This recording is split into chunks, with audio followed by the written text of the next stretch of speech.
country by saying any legislative and policy that the president will table before the House today, and it is meant for the betterment of the country, I want to assure we will give it the necessary support. Even our party, our UDA members, the people who support the Deputy President, I can assure you will give the necessary support. Right. Yeah. Senator Cherargei of Nandi County speaking to us. Right about now I have the Kakamega Senator Cleopas Malala, one of the luminaries of the One Kenya Alliance. But we're here to talk about the State of the Nation address. Senator Malala, very quickly, your expectations. And anytime trying to sanitize and ensure parties as institutions are built just like any other public institution, because you remember political parties now are funded by taxpayers, so there should be some discipline and some decency within political parties, even as we go to general election. But what is important is that I've read that bill. It wants to endanger and threaten Article 37 on political rights, because we should not restrict formation of parties, political association, and many other aspects. So going into the future, we must be careful not also to threaten the political rights that is provided under Article 37 and 38 of the Constitution of Kenya. Yeah. You talk about political discipline, and you're advocating for UDA principles, or you're still in Jubilee Party. Yes. Is that political party discipline? No, we already, by the way, do you know UDA is PDR?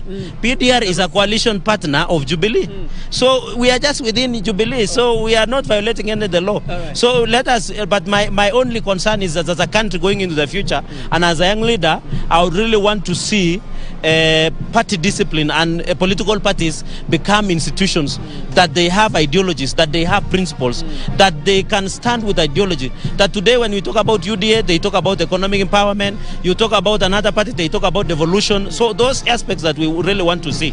Yeah. What are your expectations today as the president makes his way to the joint sitting of both houses to address you? His last State of the Nation address, by the way. Probably it should be, I think he has one. He has one in March.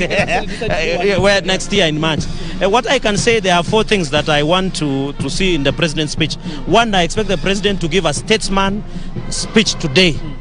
That is my prayer. Number two is I want to see him state about the preparation of the country towards the 2022 general election. Number two, the COVID strategies, especially issues of vaccination, issues of the new variant. And then number three, to discuss about post-COVID recovery, especially on issues of economy. And finally, the issues of farmers. You remember now we are harvesting in the North Rift.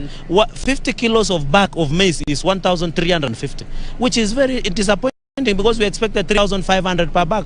And finally, of course, to tell us how the region is doing. You remember Ethiopia, we are having a problem in Ethiopia. Our partnership now with Tanzania, what we are doing in the country. And also, when he visited US, he should be able to tell us the country, what is the talks in terms of bilateral agreements with the United States of America. And importantly, the issue of corruption. It's especially, he had promised the country to tell us about Pandora box, because he had said when he come back, he can tell the country what is this Pandora box that he's discussing about. And then of course the issue of Kemsa, where he said 21 days, no one has been arrested today. So those are some of the issues that I expect when he appears for the State of the Nation address. Obviously, when that report is tabled about what he will address you today, there are legislative measures that will be expected from you as members of the Senate, as members of the National Assembly. Problem is, you're headed to the next general election. Probably by February it will be a chaotic house, because none of you will be showing up in the house. What happens then to the report that he will table today? I want to assure the country by saying any legislative and policy that the president will table before the House today, and it is meant for the betterment of the country, I want to assure we will give it the necessary support. Even our party, our UDA members, the people who support the Deputy President, I can assure you will give the necessary support. Right. Yeah. Senator Cherargei of Nandi County speaking to us. Right about now I have the Kakamega Senator Cleopas Malala, one of the luminaries of the One Kenya Alliance. But we're here to talk about the State of the Nation address. Senator Malala, very quickly, your expectations as, you know, the Senator for Kakamega and a national leader when it comes to address Parliament today. Two major issues. One, he needs to give us his own report card. Last year he came, addressed us on certain issues. Key among them was the economic stimulus and the recovery strategy of our economy as a country. We need him to tell us what he has done so far as a country and as a government. He needs to tell us how many young people he has supported to ensure that they recover from the injuries, the economic injuries they sustained during the COVID-19 pandemic. Second, we need His Excellency President Uhuru Kenyatta to tell us the government preparedness as we head to next year's general election. We want him to tell us and assure us how he is going to ensure that he upholds the independence of the IEBC, how he will fund IEBC adequately, how he's assuring Kenyans of a free and fair elections, how he's assuring Kenyans of a peaceful transition from his administration to the next administration. And therefore, we are expecting him to, in detail, cover that subject. And I want to implore upon him to ensure that we have a peaceful country. We all know during every transition year, we have people fighting, communities fighting, but this time round as leaders, we are preaching peace. We are saying that elections come only after every 5 years. We want to ask our leaders to be responsible with the utterances they make in public, to ensure that we achieve cohesion and integration as envisaged in our constitution. And therefore, I'll be expecting the president as a symbol of unity to ensure that he is expressing the concerns that I am putting forth here today. As you talk about the next general election, are you concerned probably that the legislative proposals that the president would have today as he tables his report could be inhibited by parliaments almost by February next year? Most of you have gone to campaign for the respective seats you're looking for. No, our term, of course, ends next year, August, and therefore it is upon the legislative arm to ensure that it expedites. We've seen bills coming here. We saw the BBI bill coming here. It was passed within 2-3 weeks. And therefore, any other bill or legislation that is going to help us have a smooth transition, that is going to help us have a credible election, we are assuring Kenyans we are going to expedite the process and deliver the legislation in good time. We have seen some of the legislations, coming in. I've seen a bill by Majority Leader Amos Kimunya, seeking to amend the Political Parties Act and make, the formation of coalition of parties instead of a political party in terms of definition. It appears like this is what much of what you will be dealing with as you head towards the next election. Of course, we've seen coalitions not living up to their words, and therefore it's very important for us to, with absolute disobedience, and we are saying that if it is legislated that you must uphold to the arrangements and the agreements you had as a coalition before the elections, I think that is a good thing. As pertains the having a corporate body in the name of a party in a coalition, the same way we had NAC in 2002, I think that is important, because this country, we need to strengthen democracy, we need to strengthen party democracy in our country, and if we have coalitions coming up together as political parties, I think that is the best thing. I will personally be supporting that bill and ensuring that we strengthen coalitions. All right. Senator Cleopas Malala from Kakamega.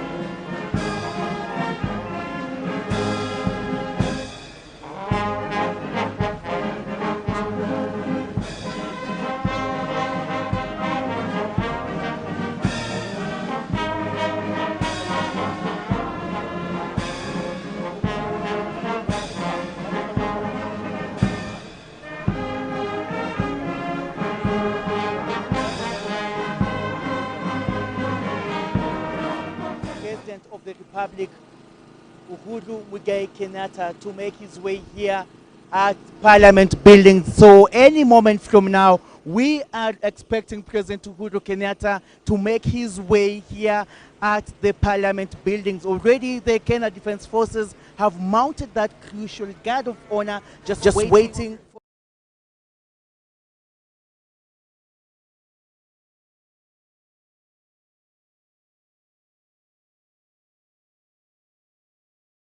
Is a joint National Assembly sitting comprising both senators and members of the parliament. And what we know is that the president was supposed to arrive here at exactly 2 p.m. It is now about 15 minutes past 2 p.m. So whether they are running late of schedule or not, it is only a matter that can be discussed maybe in detail by the organizers of the State of the Nation address. There's been security beefed up at this particular area way from morning, and right now this particular Parliament Road is blocked, cordoned off by a multi-agency security team. We're talking about the National Police Service, the Kenya Defence Forces, and elite military installation in, outside and around the periphery of the Parliament building. So any moment from now, everyone is on standby. The Kenya Defence Forces, and we were led by their band, and also a host of journalists who've also been camping here since morning, just waiting for the guest of honor, and who's now the head of state, that is Uhuru Muigai Kenyatta. And all the buildings are secured.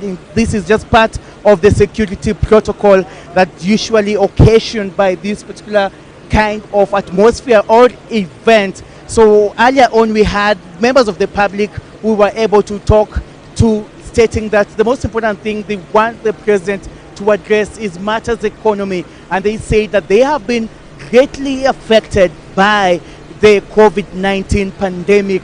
And so it's now 2:15 p.m. We expected the head of state, at least his convoy, to group here at around 2 p.m. So we're talking about 15 minutes from 2 p.m. but still no sign of the head of state arriving here any moment now. But what we know is that everyone is on standby, and of course the roads heading to Parliament buildings have been cordoned off, and right now all eyes are inside the National Assembly awaiting this particular crucial address from none other than President Uhuru Kenyatta. And like I said, security has been beefed up. Remember that this will be almost the second last for the head of state actually to address the nation in his capacity as the president of the Republic of Kenya. It is coming barely 10 months before the 2022 general elections. And like I said, the live pictures you're seeing from NTV right now is that of police cordoning off this particular area. We have a host of multi-agency security detail here at the Parliament Road, just outside the Parliament buildings, and of course no one is not being let. Very few people are actually being let in.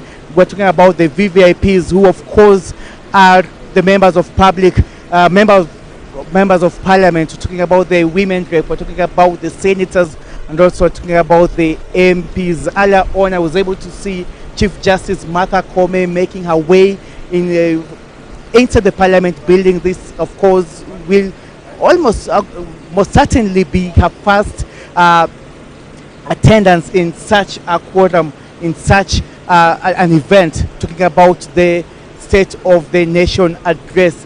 And so earlier on, we were also able to talk to some of members of Parliament who said, you know what, at this particular moment, they expect the president to unite the nation, even as the country heads toward the 2022 general election. But what also we expect is just a duplication from what the head of state said during the Mashuja Day in Kirinyaga County. We expect the president, of course, to present his achievements, to table down his CV and what he has achieved in his second term in office. And we also expect the president to indicate what the country should expect, even in line with the new outbreak of the COVID-19 variant. We expect the head of state to announce whether the country, the Ministry of Health, is going to take extra measures in making sure that this particular outbreak is contained.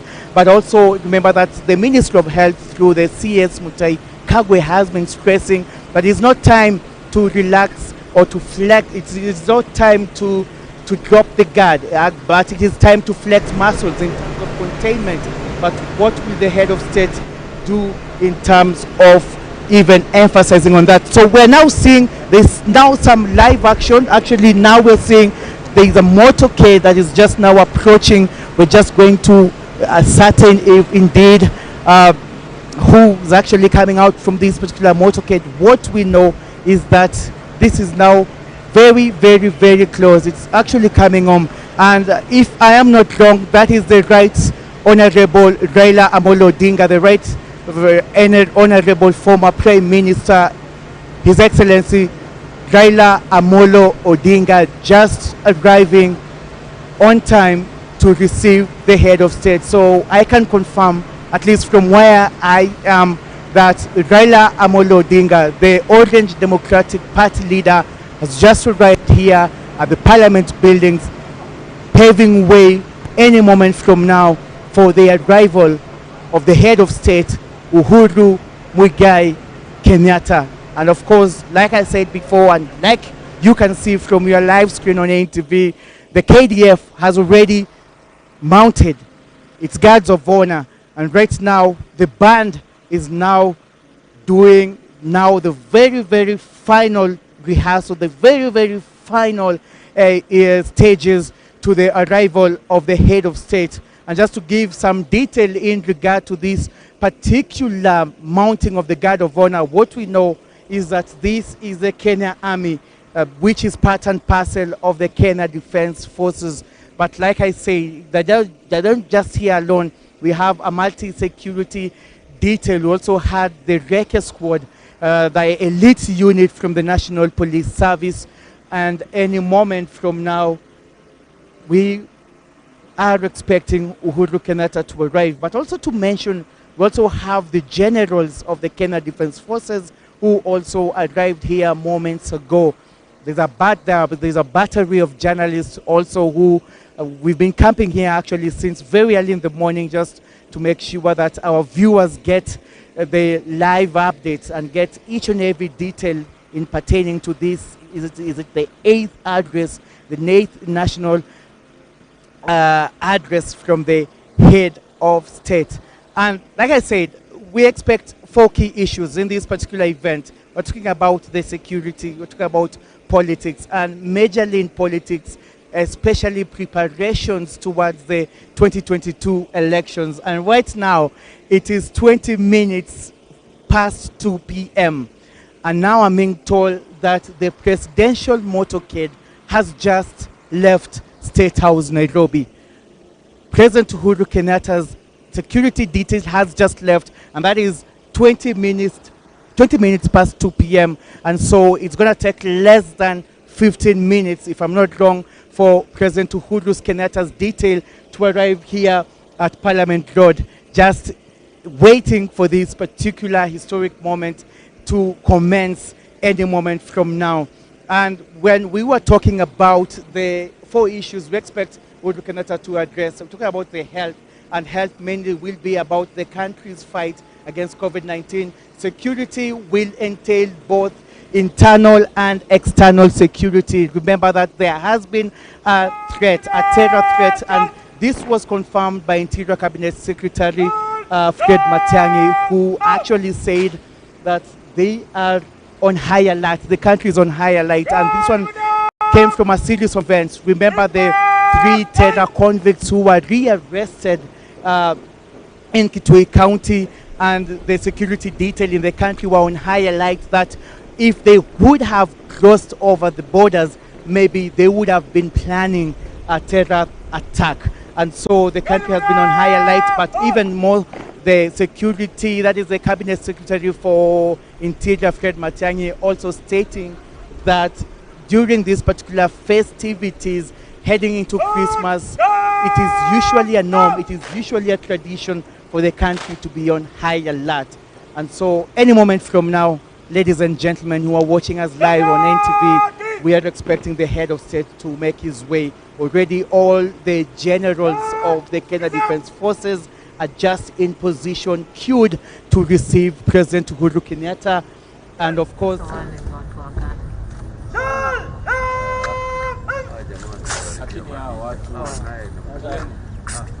watu wanatuzuia picha. Tuko live sisi. Simutoki. Anticipate President Uhuru Kenyatta is arriving in Parliament. It is 18 minutes past 2 o'clock, and it was within this hour that we were expecting the President. Earlier on, we did see Deputy President William Ruto arriving. And yes, there he is. President Uhuru Kenyatta has arrived. Let's listen in for a moment.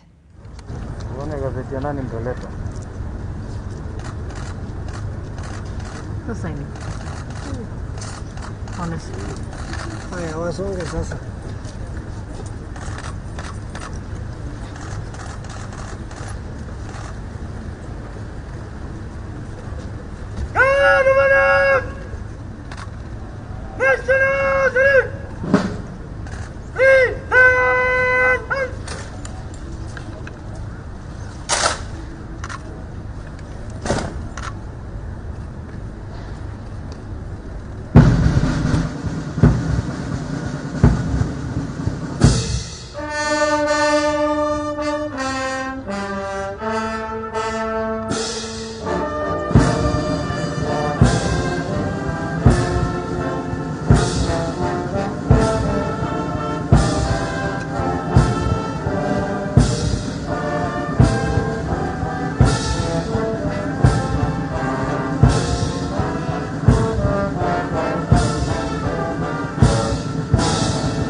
Excellency, Guard of Honor, mounted by Kenya Air Force, present and ready for your inspection.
Of December, hence the plan for the address taking place on a Tuesday.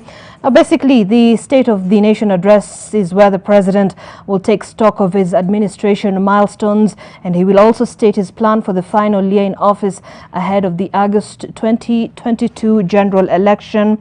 Also, the Tuesday's joint address of the National Assembly and the Senate is the second to happen under the adherence of the COVID-19 protocols. It is the president's second last address, as the Constitution requires the president to deliver a State of the Nation every single year. Now, the president's second and final term ends in August 2022, and this particular address will be quite one to watch out for, as Kenyans are very anticipating and very high in expectation in terms of the president's speech and what it will emphasize on as he comes to the very close of his second and last tenure in power as the head of state. Remember, he's also expected to give priority to the global COVID-19 pandemic, especially on the mitigation measures that are going to be put in place by his government, especially coming at a time when the Omicron variant of the disease has been announced in various countries across the globe. And remember, Kenya's positivity rate has continued to fall under 1% in the last few weeks, and this is a good sign for the country. However, the variant has now opened up a new phenomenon and a new way into looking into the pandemic.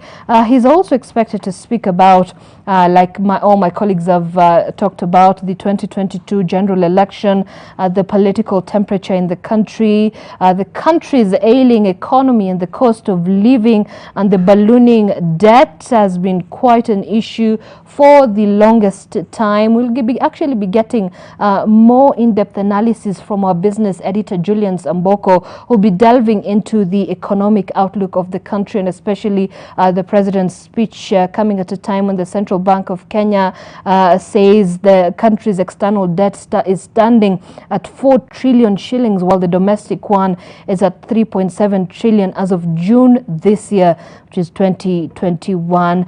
We'll also expect probably the president will speak on matters of the Building Bridges initiative, which got a stoppage from the courts. Probably also speak on matters of national security. Remember, Kenya plays a very pertinent position in the country when it comes to regional security. Remember what is happening in Somalia, and in the wake of the clashes in Ethiopia, as well as that terrorist attack in Uganda. What are we doing in terms of our security?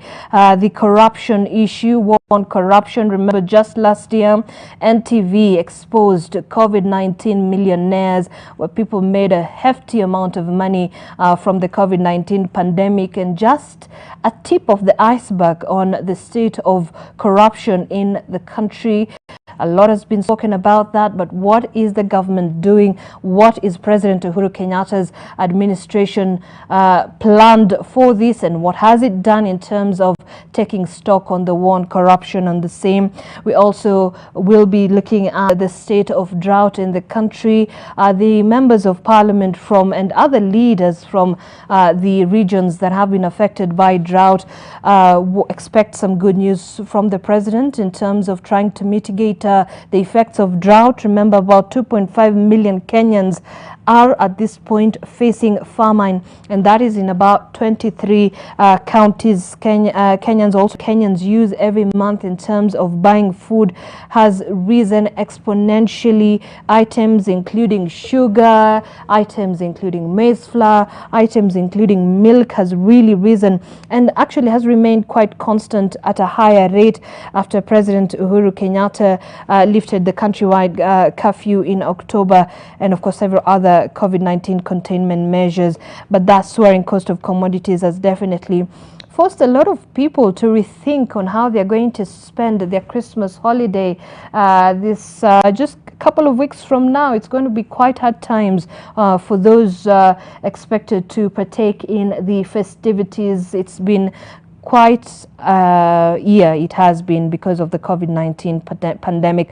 Also, what has been quite a huge debate is the cost of electricity, and fuel has been a thorny issue in the tenure of the president, especially in the past few months. Remember the president dissolving the board of Kenya and the Presidential Task Force on Reviewing of Power Purchase Agreements, which gave its report to the President on the 29th of September. Well, away from that, the President is also expected to update the country on particularly his administration's progress in achieving national values, and this is in line with the Constitution of Kenya, and that will be a key issue. Remember, the general election is about 8 months away from now, and national unity is a key issue that the president is expected to delve quite into, and because general elections have been particularly a thorny issue in this country, and in terms of peace and security, and that is one of the key areas that leaders have also said they will be keen in terms of listening to the president speak on that. But also very importantly, and I think one of the issues that has also come out from many people we've spoken to and some of the leaders who've given out their sentiments is on the Big Four agenda, the development agenda. We've seen, although there has been development, infrastructural development.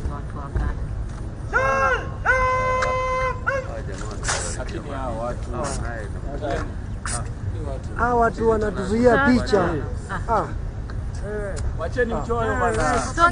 Tuko live sisi. Simutoki. Anticipate President Uhuru Kenyatta is arriving in Parliament. It is 18 minutes past 2 o'clock, and it was within this hour that we were expecting the President. Earlier on, we did see Deputy President William Ruto arriving. And yes, there he is. President Uhuru Kenyatta has arrived. Let's listen in for a moment. Tuone gazeti ya nani mtaleta. Sasa hivi. Honestly. Haya, wasonge sasa.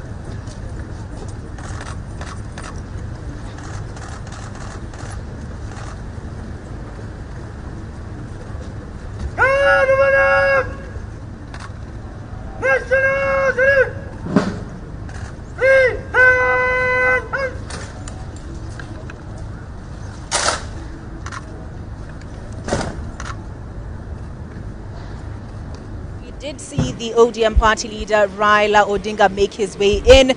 We did see the speakers of the National Assembly and Senate. They are posed behind us waiting for the president's arrival. We saw General Mohammed Badi as well in the vicinity. I am waiting to see if the deputy president, this is just a bit of a cheeky comment, but I'm waiting to see the deputy president arrive for this particular Well, actually, function. the deputy president has just come in, Olive, Okay. and I know he's just going to stand outside waiting. And I know our camera person, Mulama, is on the outside just trying to get that all-important shot. And the indication that Deputy President William Ruto is here shows that in a few minutes the president is going to be here. But also we have to recognize that Olive Barrows is in Parliament today. She's arrived and she's already stealing the show. The number of people who are just saying hi to her are so many. But back to the subject, you can see the formation behind us. We can probably move and Fidel is able to see. You will see that the National Assembly Speaker is the first person on the queue, and that is basically the first person who's going to be said hi to by President Uhuru Kenyatta and his deputy William Ruto the moment they come in. Then we move on to the Speaker of the Senate, Kenneth Lusaka. Kenneth Lusaka is the other leader of the other House of Parliament. Then we go, you know that in seniority, the National Assembly is always higher than the Senate in the Kenyan setup. Then you go to the leader of majority in the National Assembly, and that is Amos Kimunya. Then you go to the leader of majority in the Senate. Then you go to Deputy Speaker Margaret Kamar. Then you go to the leader of minority. I'm just saying those who are here already. The leader of minority, that is John Mbadi. Then there is Nairobi Governor, Madam Anne Kananu, as some are calling her the new kid on the block. Then you go to the leader of parliamentary liaison, that is Adan Keinan. Then there is the other leadership of parliament that are here trying to form a formation just to make sure that they welcome President Uhuru Kenyatta and his deputy William Ruto into this. Remember, Deputy President William Ruto does not sit in the chamber. He sits at the gallery? In the gallery, that is at the Speaker's gallery, so that he and others, including Raila Odinga, whom we have already seen, Kalonzo Musyoka, will be there and they will be watching from the periphery. The only person who is allowed in the National Assembly is the president, or in the chamber is the president, because it is his day. And it is constitutionally allowed that he has to come in here and appraise the country on the steps his government has taken in making sure that we are enjoying the freedoms that we're enjoying today. I have a question. In America, the US president has to seek permission before getting into the precincts of the House, either the Congress or the Senate. Is that the same case here? Does the president have to get permission to make his way in here? Yes, Olive, he has to do so, because remember, this is another arm of government. The three arms of government are interdependent but also very independent in that sense. So on last week, Tuesday, the Speaker of the National Assembly, on request from the President, was able to communicate to the House that President Uhuru Kenyatta seeks to give the State of the Nation address. And then, after communicating that, the matter was approved, and that is why we are having him here today. The president cannot just come in, like, remember in the other dispensation, that is before the 2013 election, the president was a member of parliament. That meant that the president could come into parliament at his will. But in this new dispensation, that one that we started in 2013, the president and his deputy are not members of parliament. So they have to seek permission to come into the house to address any matter. The deputy president has to sit in the gallery because he is not recognized by that virtue. All right. So this arrangement here is not haphazard. It's very deliberate. I beg your pardon.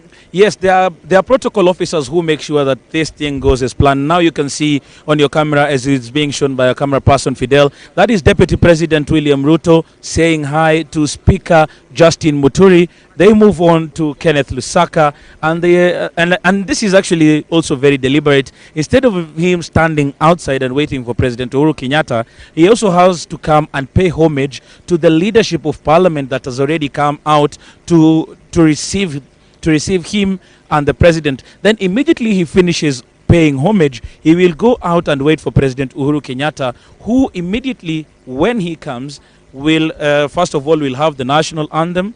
Then he'll inspect a guard of honor that has been mounted for him before he comes in. So we are looking at the possibility of this whole event starting probably after 3 o'clock, so that the president may take about 2 hours. The last time we were here, it took 2.5 hours standing, reading what is going to be. Most have said that this probably might be his last. Others are saying his second last. But he might also be telling us inside there what is in store for his government and what he basically has done. It's in other words, this is an opportunity for the president to tell the country what his government has been able to do. It's free publicity.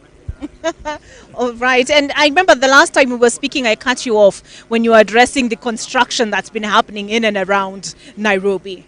Do you think the timing of this State of the Nation address is deliberate? It is deliberate. Remember, it is, in as much as it is called a State of the Nation address, it is political.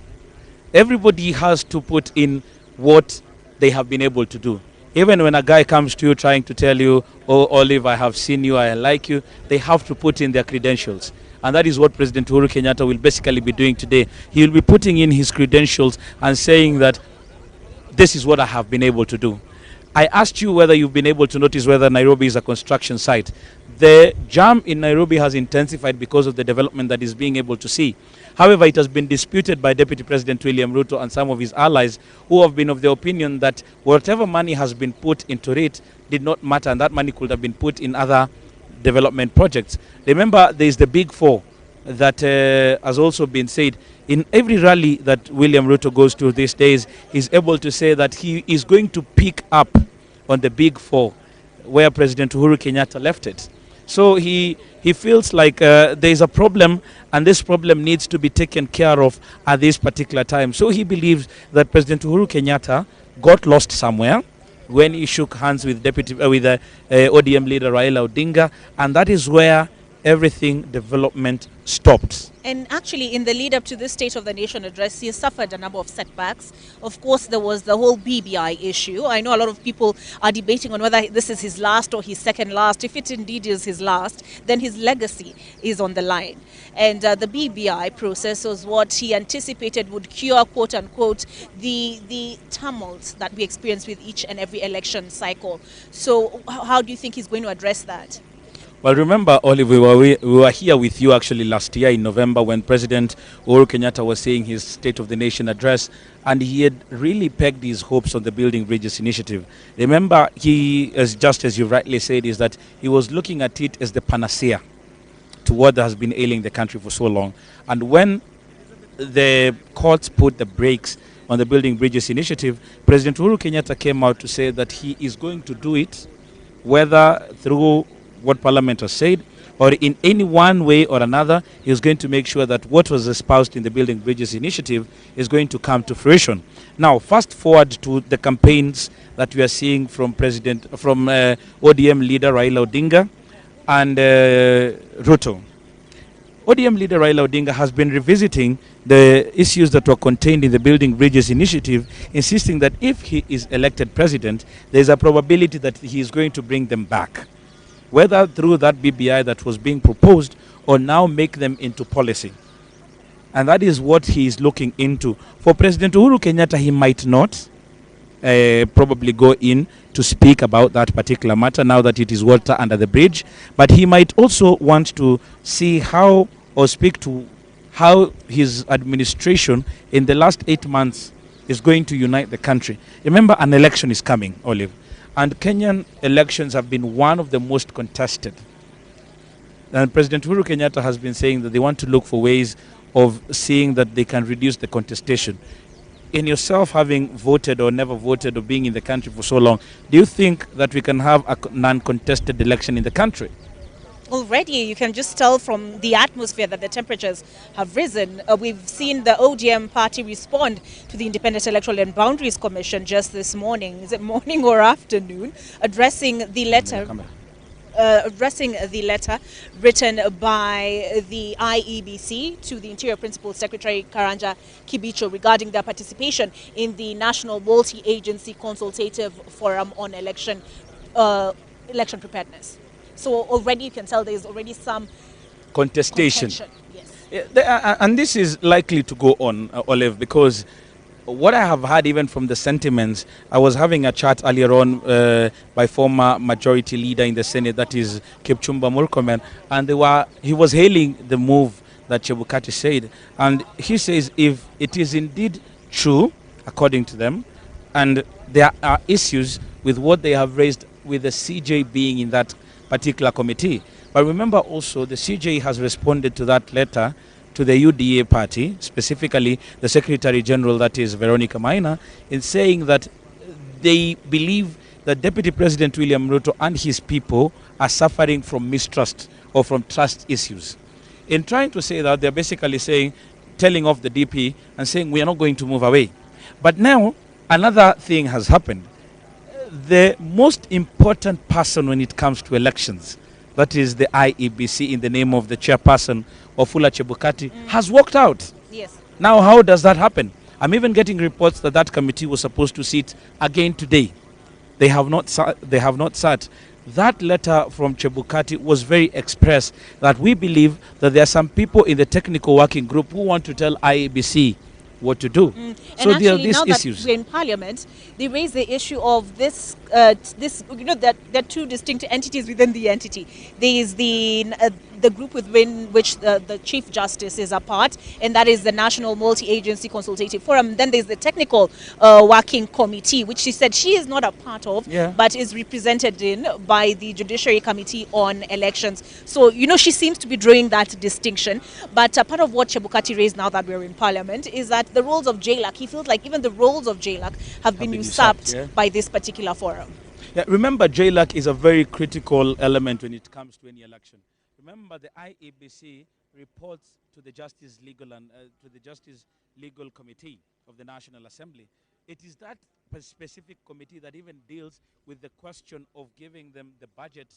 So, when the IEBC says that some of these roles have been usurped by this technical committee, then it basically then means there is a probability that they were even going for their roles when it comes to budgetary issues.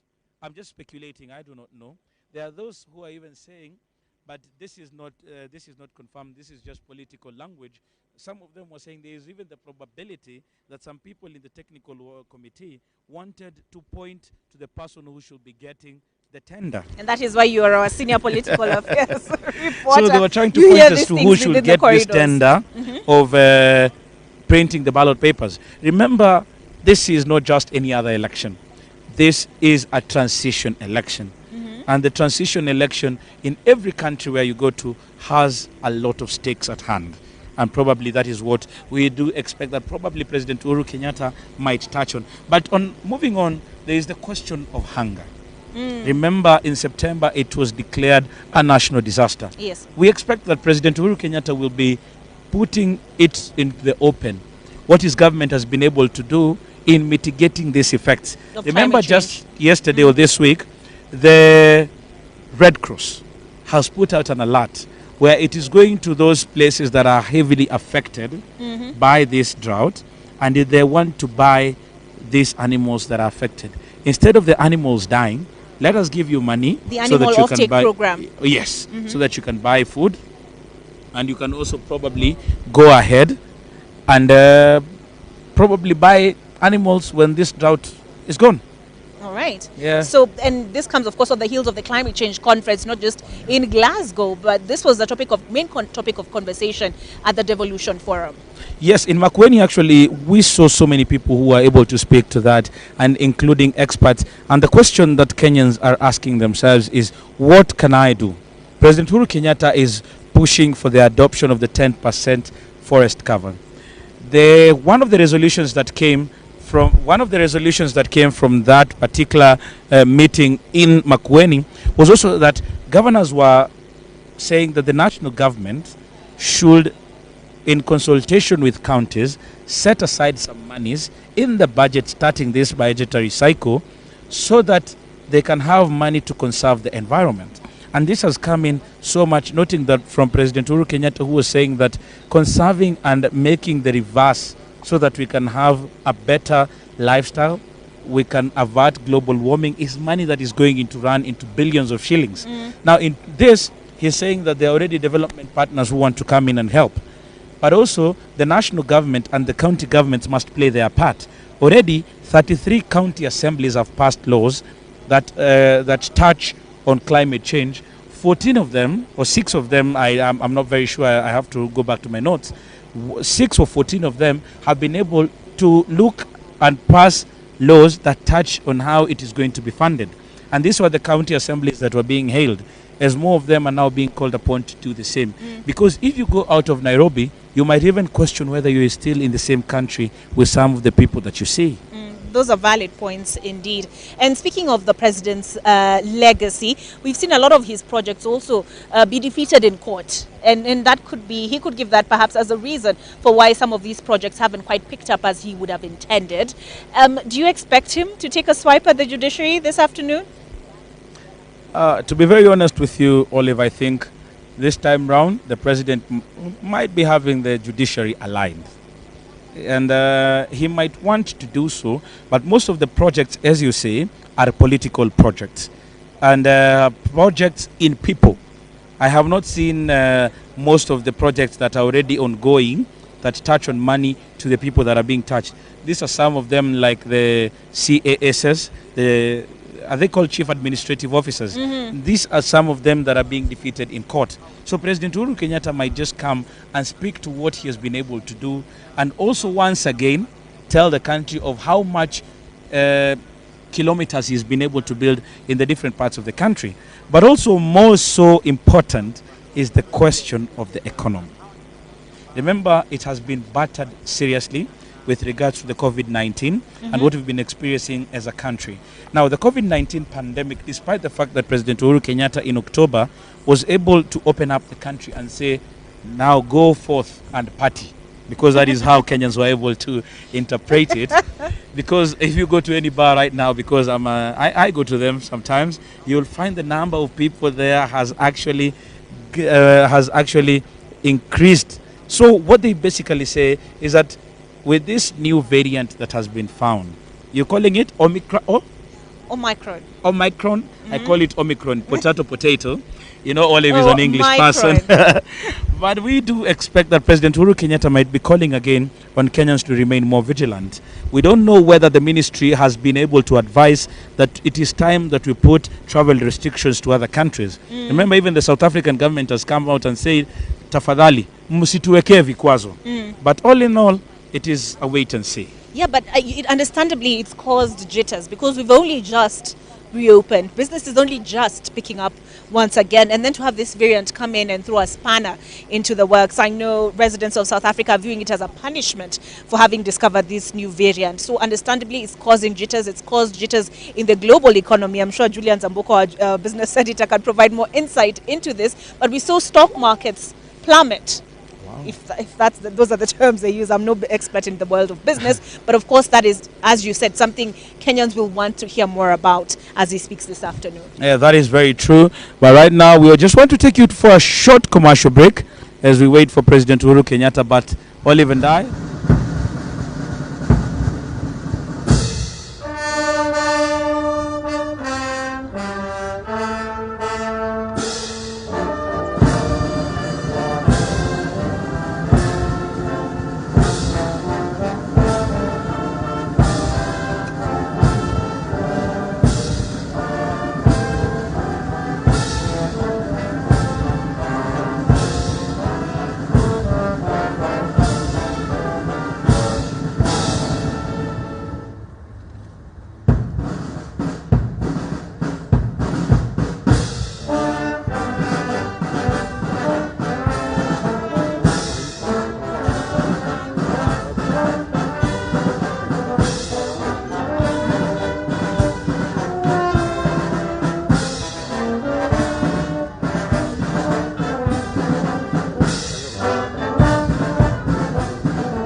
Guard of honor, mounted by the 7th Battalion, the Kenya Rifles, present and ready for inspection, sir.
Clear up! Cross or down! March! Guard with up! Move to right! March! Guard!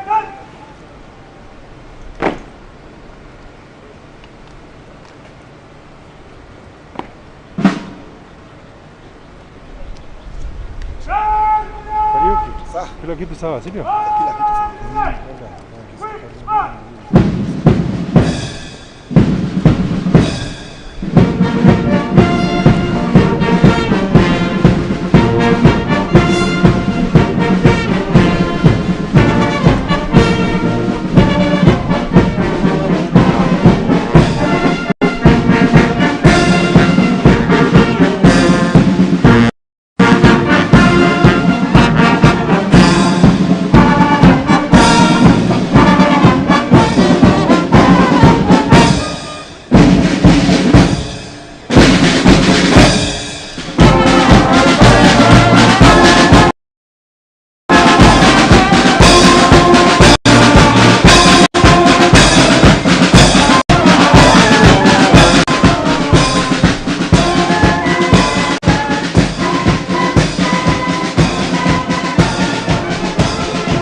Sasa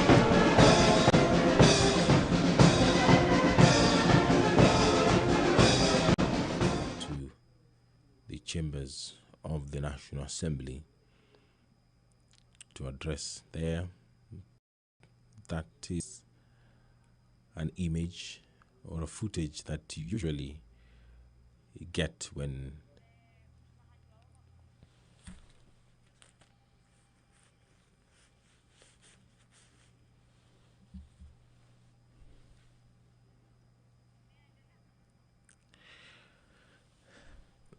dignitaries are making their way to the gallery. Those are the generals, the top brass, the police service as well. They're making their way to the gallery, which is situated just above the sitting or the chamber. There is the public gallery and the speaker's gallery. Usually during such an occasion, the deputy president sits in the speaker's gallery. If you're just joining,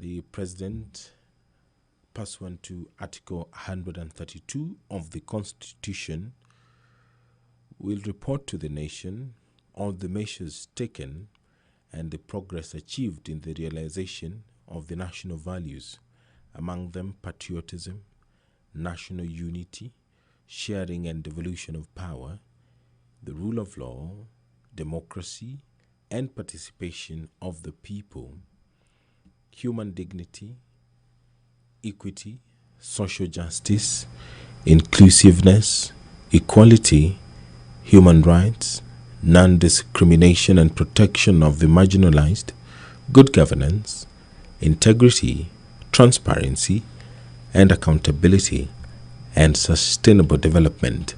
The President will then publish in the Gazette the details of the measures and progress of the realization of the values and submit a report for debate to the National Assembly on the progress made in fulfilling the international obligations of the Republic.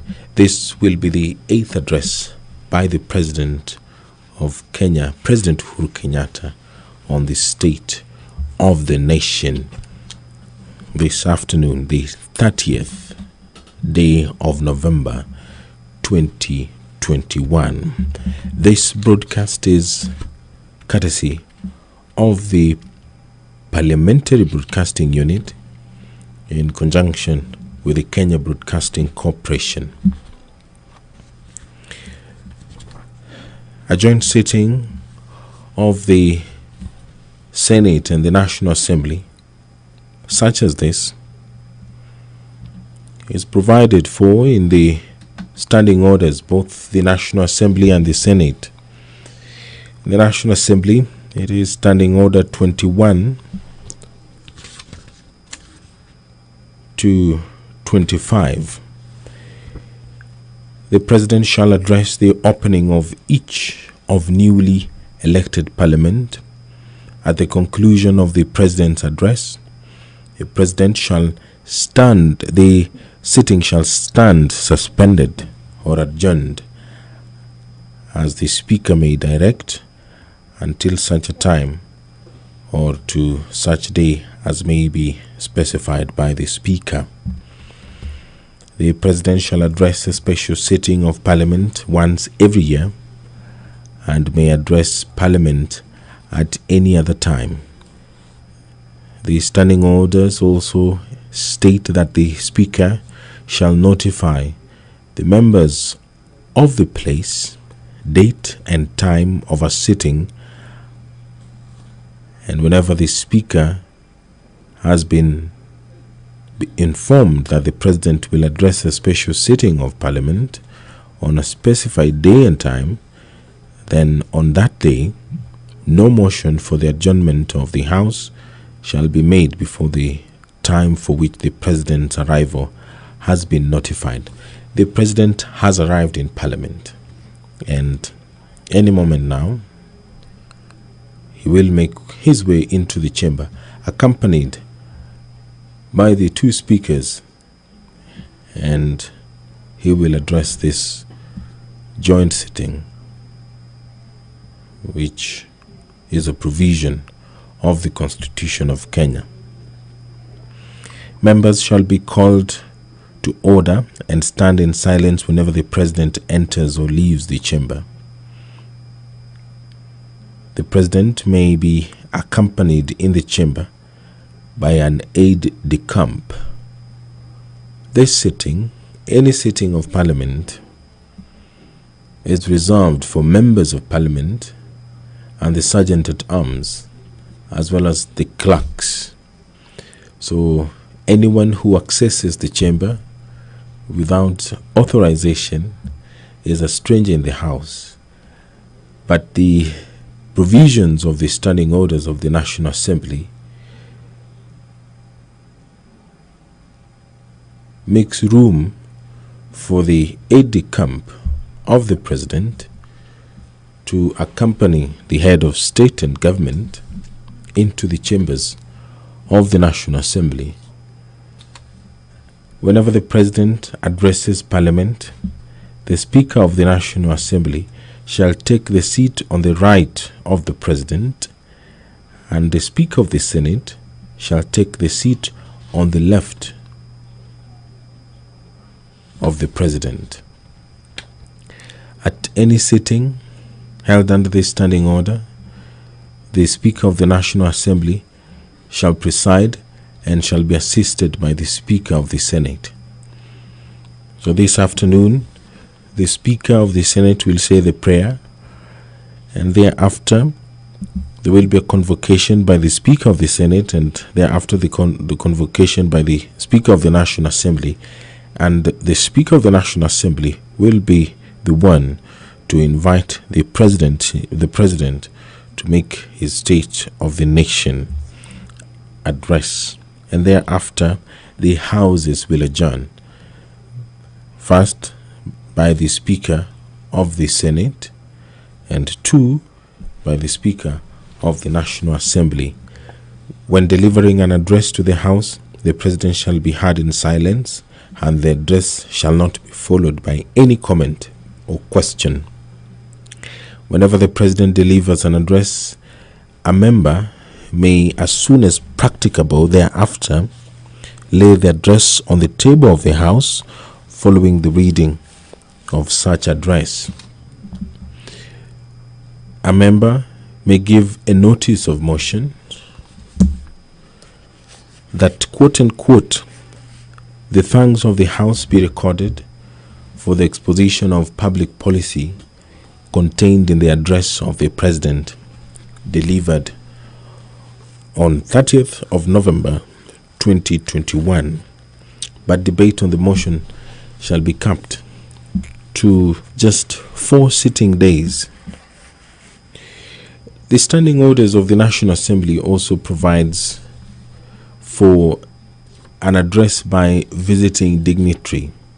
The provisions of the Standing Order 24 may apply when there is a foreign dignitary who has been invited to address a joint sitting of Parliament.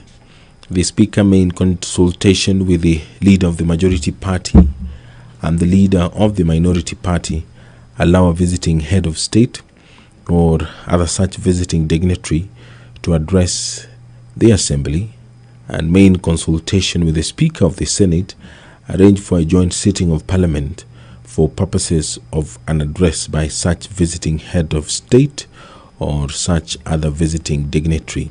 Standing Order 23, which talks about the President entering or leaving the chamber, and paragraphs 1, 2, 3, and 4 of the Standing Order 24, which speaks about the time that the President is addressing the joint sitting, how the speakers are required to sit, where the Speaker of the National Assembly is required to sit on the right of the President, and the Speaker of the Senate is required to sit on the left of the President. These standing orders do also apply when there is a foreign head of state or any other dignitary who has been invited to address either the National Assembly or a joint sitting of the Senate and the National Assembly. If you're just joining us, any moment now, the President of the Republic of Kenya will walk into the chambers and will give the 8th address, the State of the Nation address, where he is expected to report to the nation the measures taken and the progress achieved in the realization of the national values which are contained in the Constitution. Democracy is a national value which is contained in the Constitution, as well as participation of the people. Human dignity is also listed as a value in the Constitution of Kenya. So is equity, social justice, equality, human rights, non-discrimination, and protection of the marginalized. Good governance is also listed among the national values which the President is expected in his address to update the country on the progress and measures taken to realize that as well. The President has in the past used such an address or occasion to speak about what the country is doing to protect its territorial boundaries. Right now, as Kenyans are aware, the country is fighting to, at least not physically, to protect its territorial boundaries. It is one of those issues that the President has spoken about in other forums and made it categorically clear that Kenya will not yield to any pressure and will not forfeit even an inch of its territorial borders. In the previous addresses as well, the President has spoken about the war on corruption. He has often updated Kenyans on what is being done and the progress which has been made as far as the fight on graft is concerned. Perhaps this will provide an opportunity for the President to once again talk to the country about what his administration is doing to ensure that the country is able to fight corruption and reclaim some of the resources which have been lost to graft.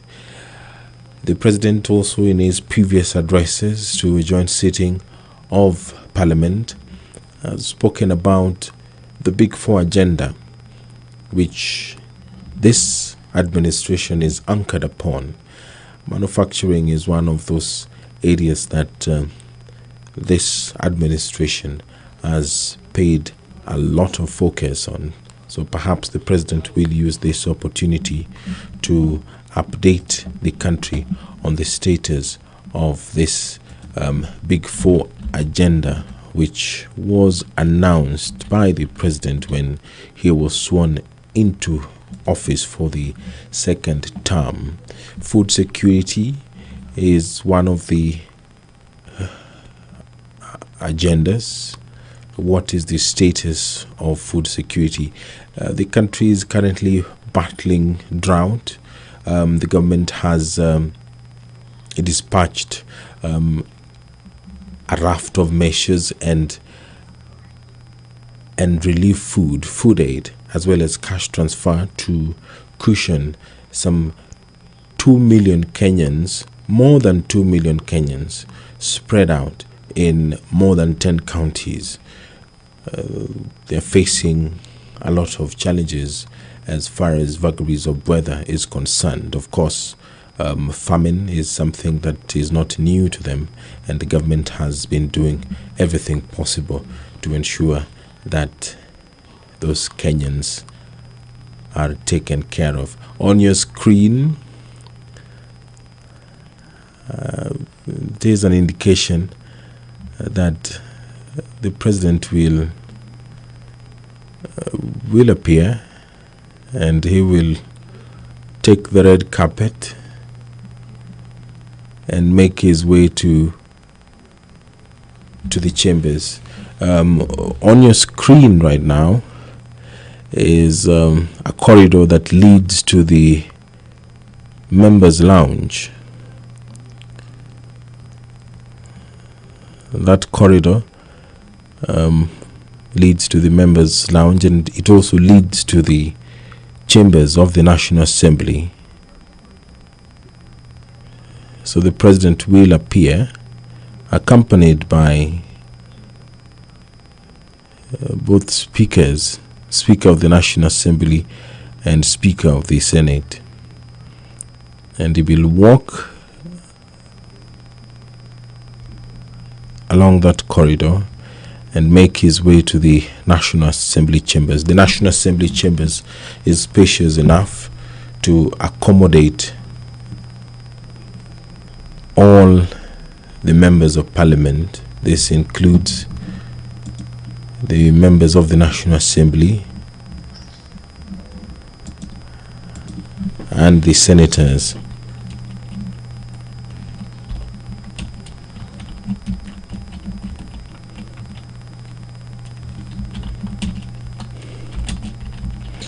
This sitting is being conducted in strict adherence to the COVID-19 protocols. Of course, not all the members will be able to sit in the chamber because the Parliamentary Service Commission has often ensured that the sitting arrangement is organized in such a manner that the house is not crowded.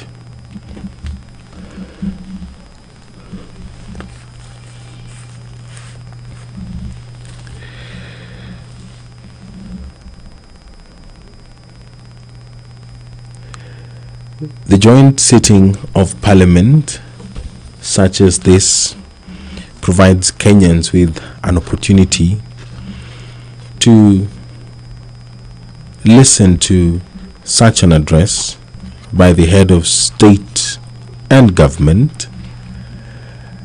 And this particular sitting, will provide Kenyans with an opportunity as well to listen to the steps which the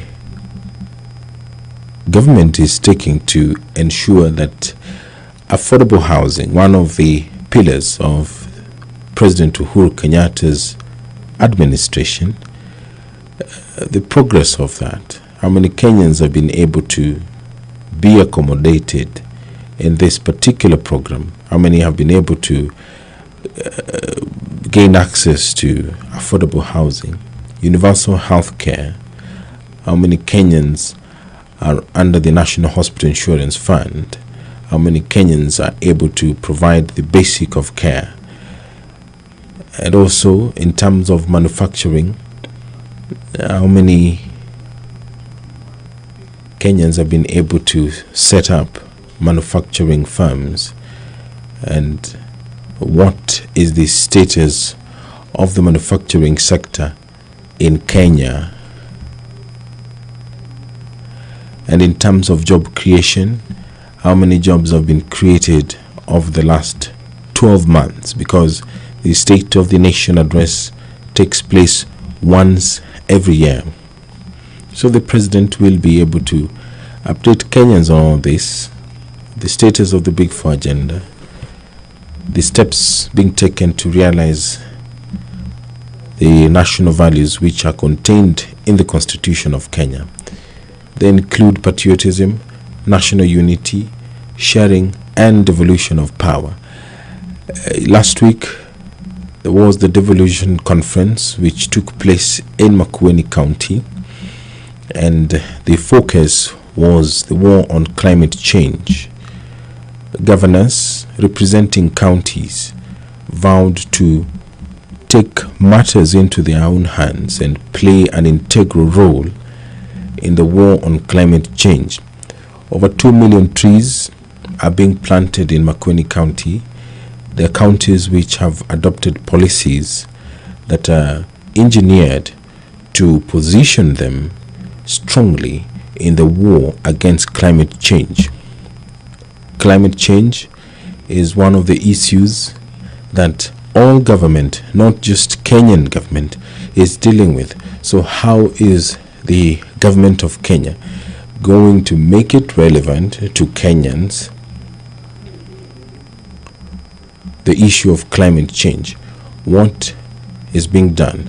The president did announce a couple of months ago, and he also announced it last week when he addressed the devolution conference, that the government will be utilizing some $62 billion. 13% of that will be own-sourced, and the remainder will be sourced from abroad to fight climate change. A colorful procession by the Sergeant at Arms, followed by the two maces of the National Assembly, and followed by the clerks of the National Assembly, and President Uhuru Kenyatta, accompanied by the two speakers of the National Assembly and the Senate, making their way into the chambers. It is the time that many Kenyans have been waiting for, and the time is nigh. I will now hand you over for this special broadcast of the State of the Nation address. President Uhuru Kenyatta will be giving the 8th address to a joint sitting of Parliament, the Senate and the National Assembly. Members will be upstanding as President walks into the chamber to address them and address the country on the state of the nation. My name is Edward Kabasa. Now I hand you over for this special.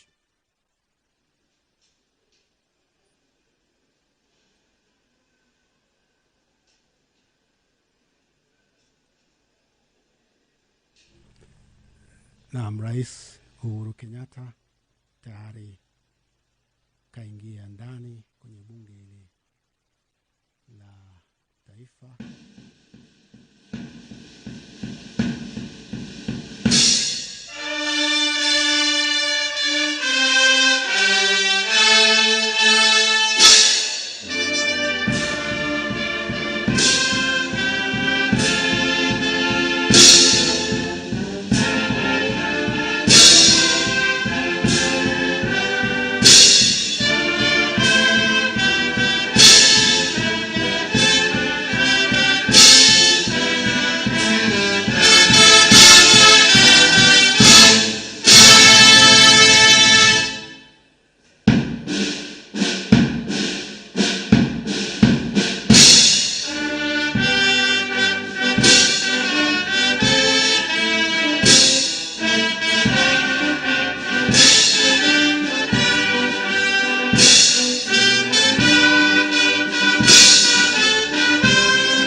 with your abundant favor and blessings, as your servants whom you have been pleased to call to leadership positions in this republic.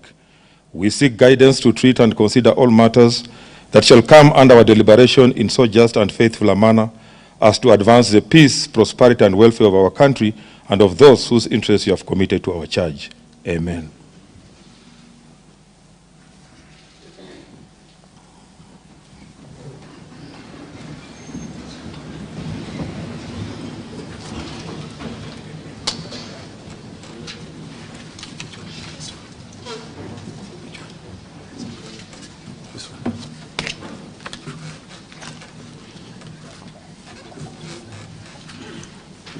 Your Excellency, Honorable Uhuru Kenyatta, CGH, President of the Republic of Kenya, and Commander-in-Chief of the Kenya Defense Forces.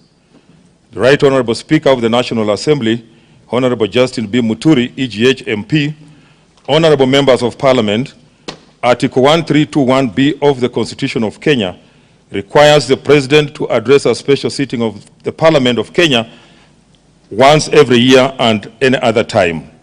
Further, Article 1321C requires the President to inter alia report in an address to the nation all the measures taken and the progress achieved in the realization of the national values set out in Article 10 of the Constitution. In addition, Article 2407 of the Constitution requires the President in his capacity as the Chairperson of the National Security Council, NCC, to report to Parliament annually on the state of the security of Kenya. In this regard, pursuant to Article 1321B and C1 and 2 of the Constitution and Senate Standing Order number 2221 and 2, upon a request by the Presidency via a letter reference number OP/CAB 2612A, dated 19th November 2021, I gave notice of today's special sitting to the Honorable Senators via Gazette Notice number 12989, which was published on Friday, 26 November 2021. Accordingly, Honorable Members, this special sitting is properly convened. I thank you.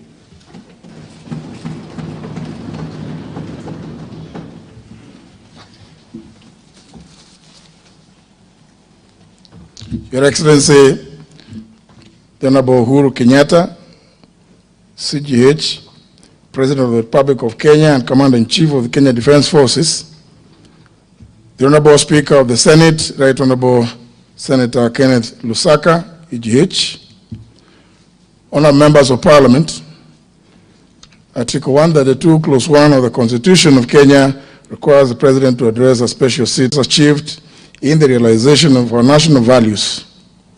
Additionally, Article 132, Clause 1, Paragraph C, Roman 3, provides that the President shall submit a report for debate in the National Assembly on the progress made in fulfilling the international obligations of the Republic.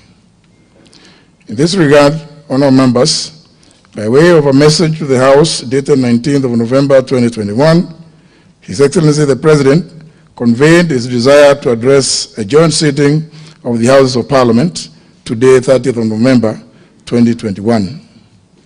Consequently, pursuant to provisions of Article 132, Clause 1, Paragraph B and C, Romans 1 and 2 of the Constitution and the provisions of Standing Order number 22 of the National Assembly Standing Orders, by Gazette Notice number 12823, which was published in the Kenya Gazette on 23rd of November 2021, I gave notice to this special sitting to the members of the National Assembly.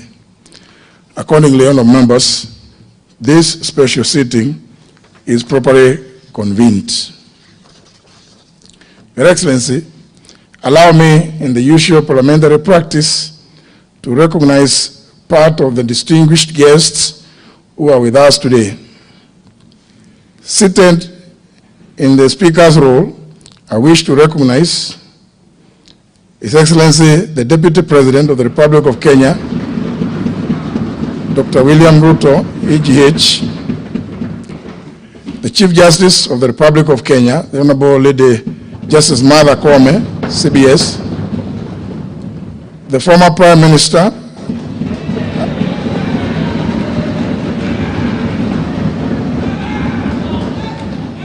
and the African Union's High Representative for Infrastructure Development in Africa, the Right Honorable Raila Amolo Odinga, PGH,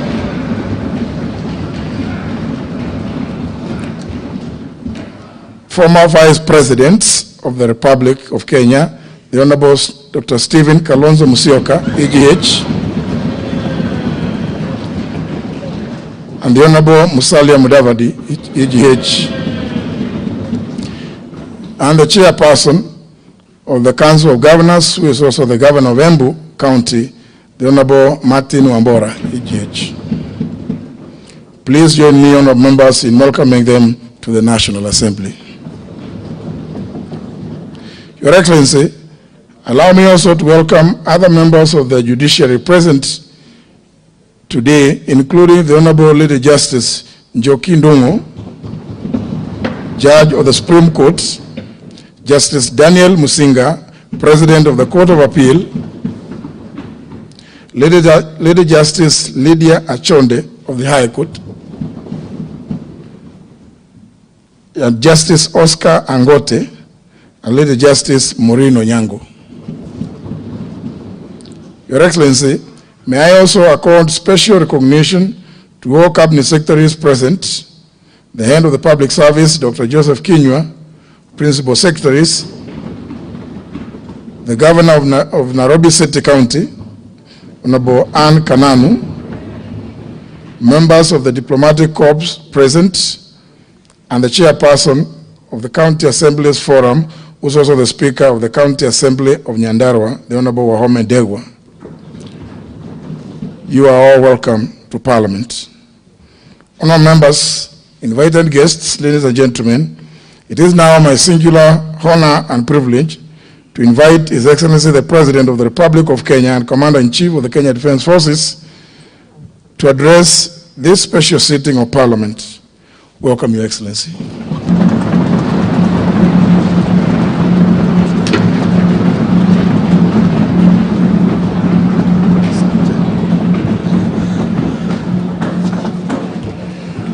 Thank you very much.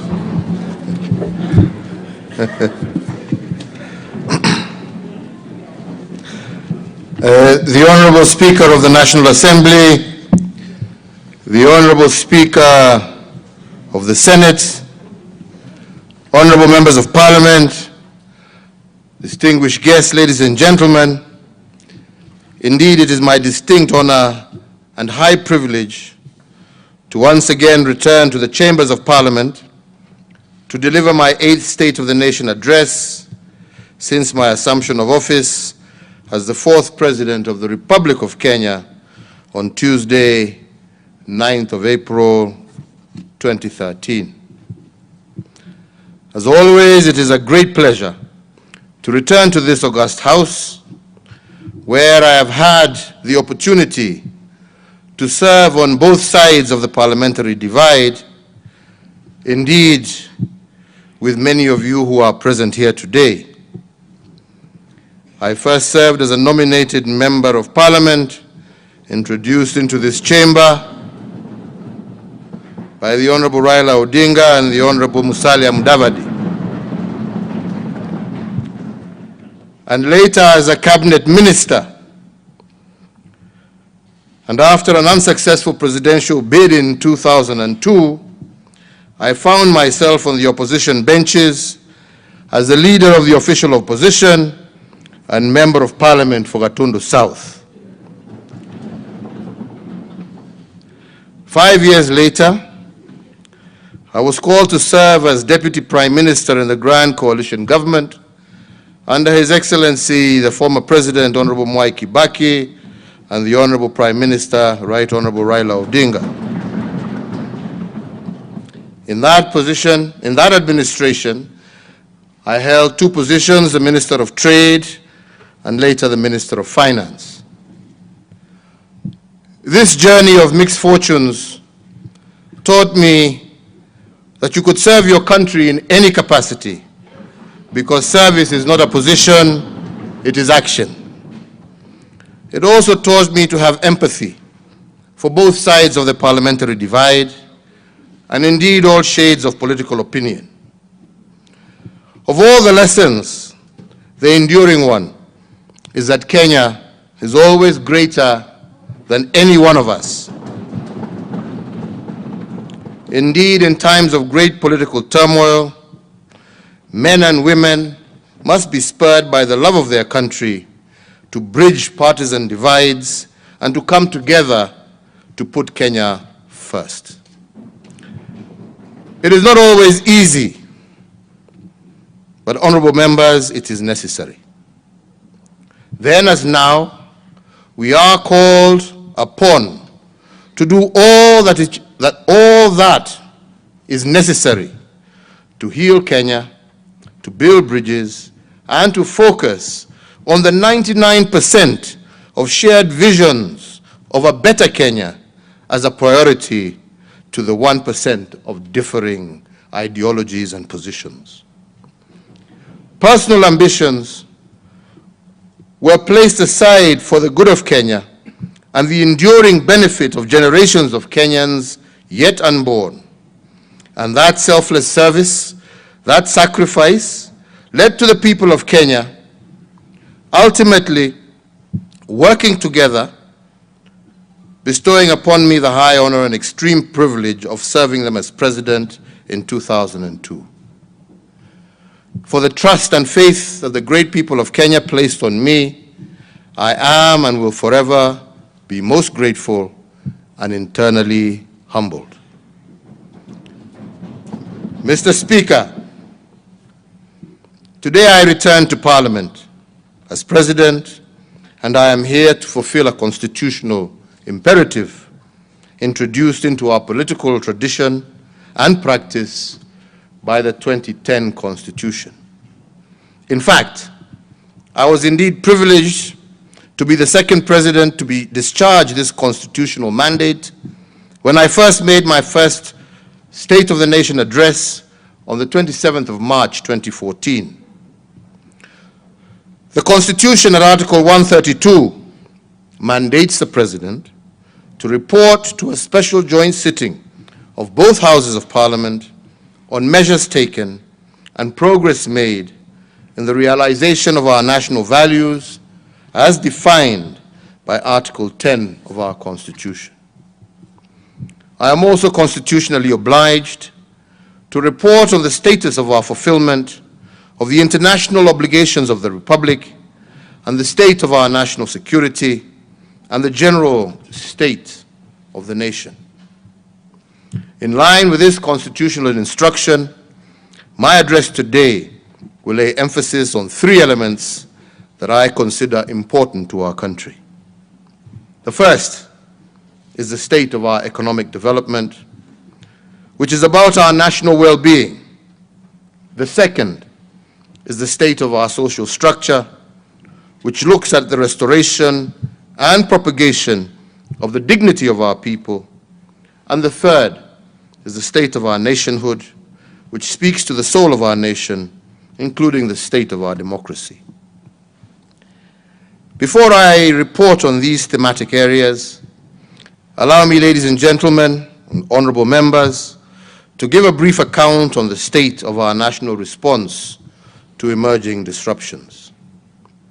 Specifically, I want to now put on record how the power of choice on the part of our administration, as supported by Parliament and indeed the county governments, turned the COVID-19 pandemic from a national crisis to what I believe is an intergenerational opportunity. Mr. Speakers, when the pandemic hit our country in March of 2020, we were quick to warn the nation that a crisis is twinfold. It is partly a danger and partly an opportunity at the same stroke. I highlighted the inescapable fact that depending on what you focus on in a crisis, you can either emerge triumphant or indecisive out of fear and despair. In other words, a crisis is indeed all about choices. Those who choose danger and fear do not survive. Those who see the crisis through the lens of opportunity develop resilience and are able to build back better. And I say this because, for instance, a Kenyan company known as Revital, operating in Kilifi County in the Coast region, became Africa's largest producer and exporter of vaccine syringes during the COVID period. In 2020 alone, Revital exported 70 million COVID syringes to over 20 countries globally.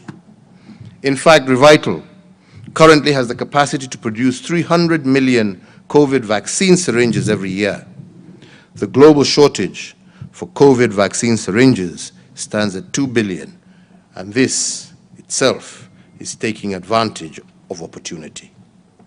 This means that Revital is able to produce 1 out of every 10 COVID vaccine syringes globally.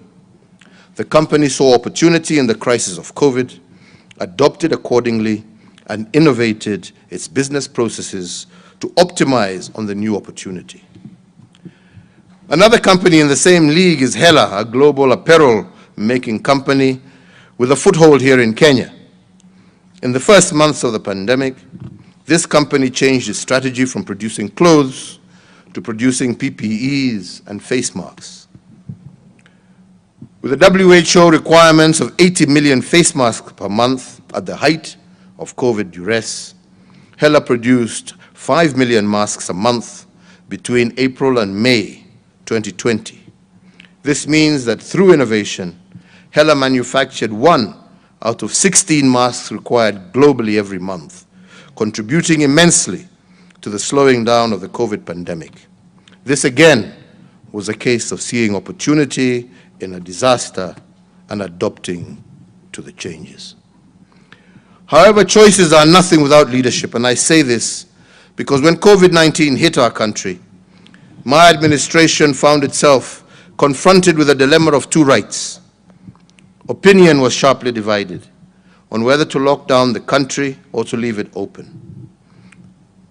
On one side of the divide, they presented an economic argument. They warned us that to leave the country open, they advised us to leave the country open and save the economy. And they argued that COVID was a health crisis that should not trump economic imperatives. The other side of the divide made a compelling health argument against the economic argument. Led by a brain trust of medical scientists and researchers, they argued that the country had no option but to lock down. Their models pointed to a soaring crisis if drastic choices were not made. According to these experts, a series of irreducible minimums had to be met before considering softer health protocols.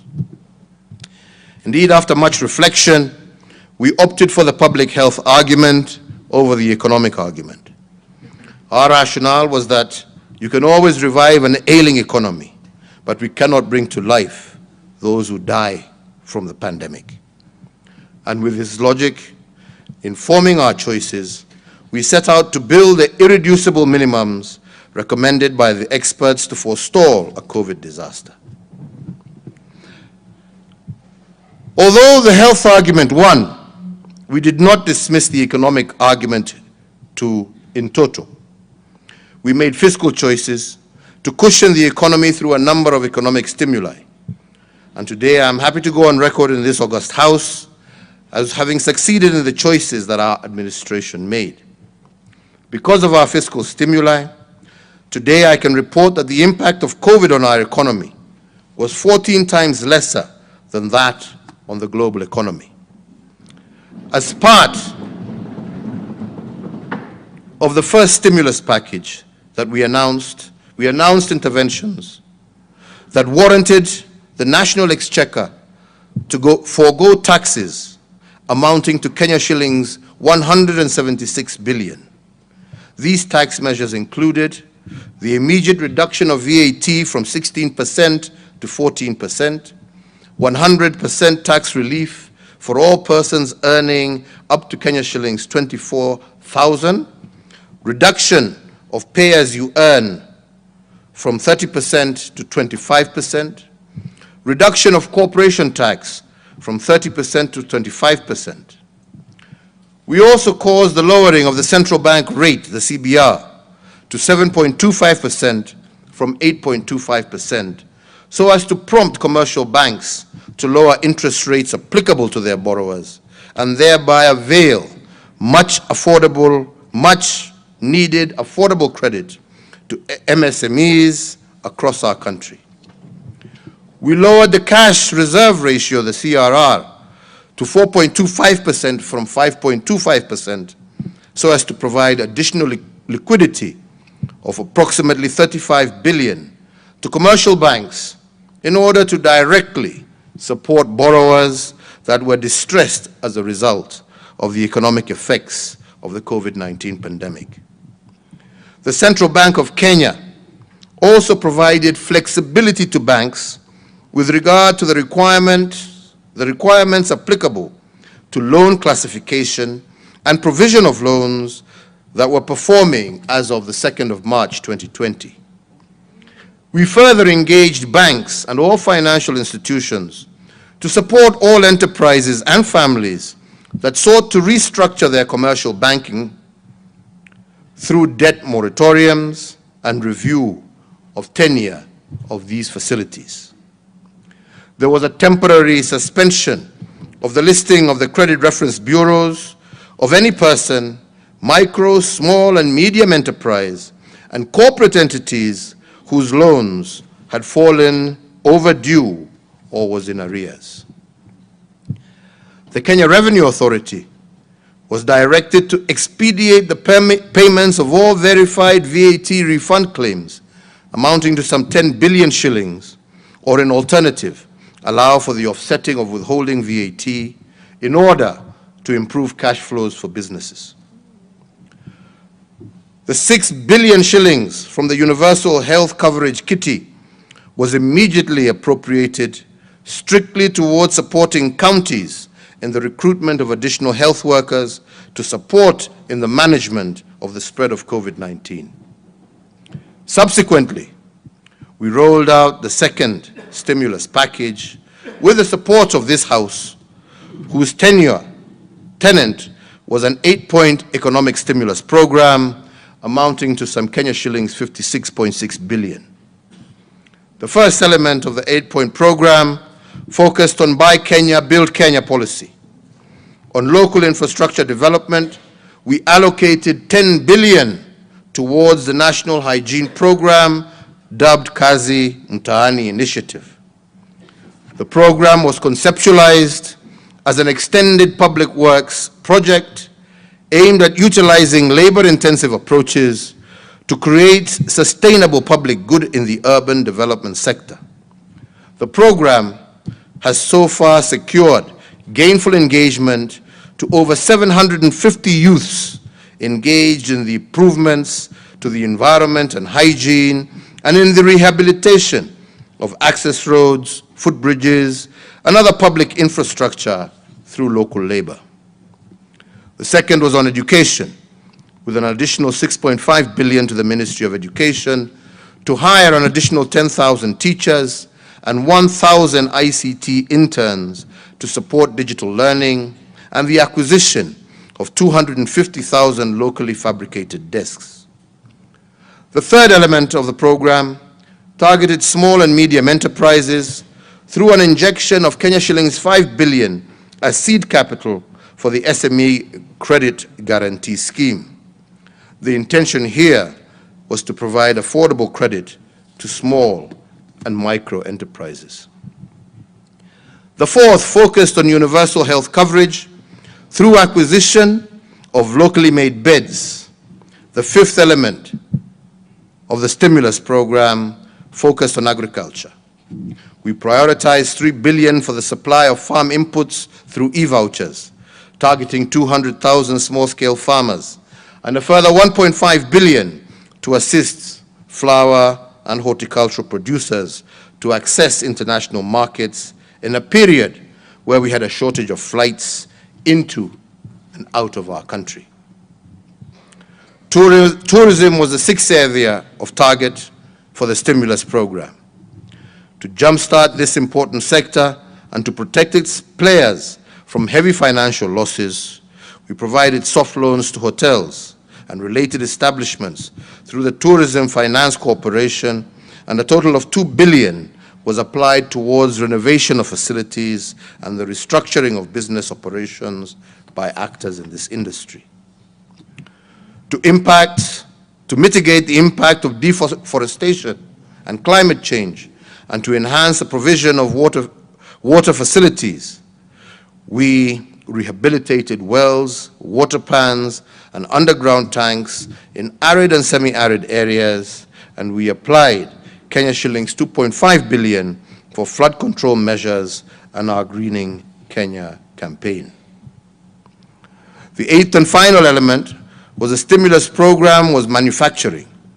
As a strategy, we enforced the policy on Buy Kenya, Build Kenya, and we set aside an initial investment of 600 million shillings to purchase locally manufactured vehicles. This was expected to sustain the operations of local motor vehicle manufacturers and their attendant employment of workers. Mr. Speakers, the foregoing interventions help to reinforce the resilience of our economy while cushioning millions of households against the effect of the economy. And in that regard, while most economies in the world shrunk, Kenya's economy grew at 0.3 during the 2020 period, despite the COVID challenge.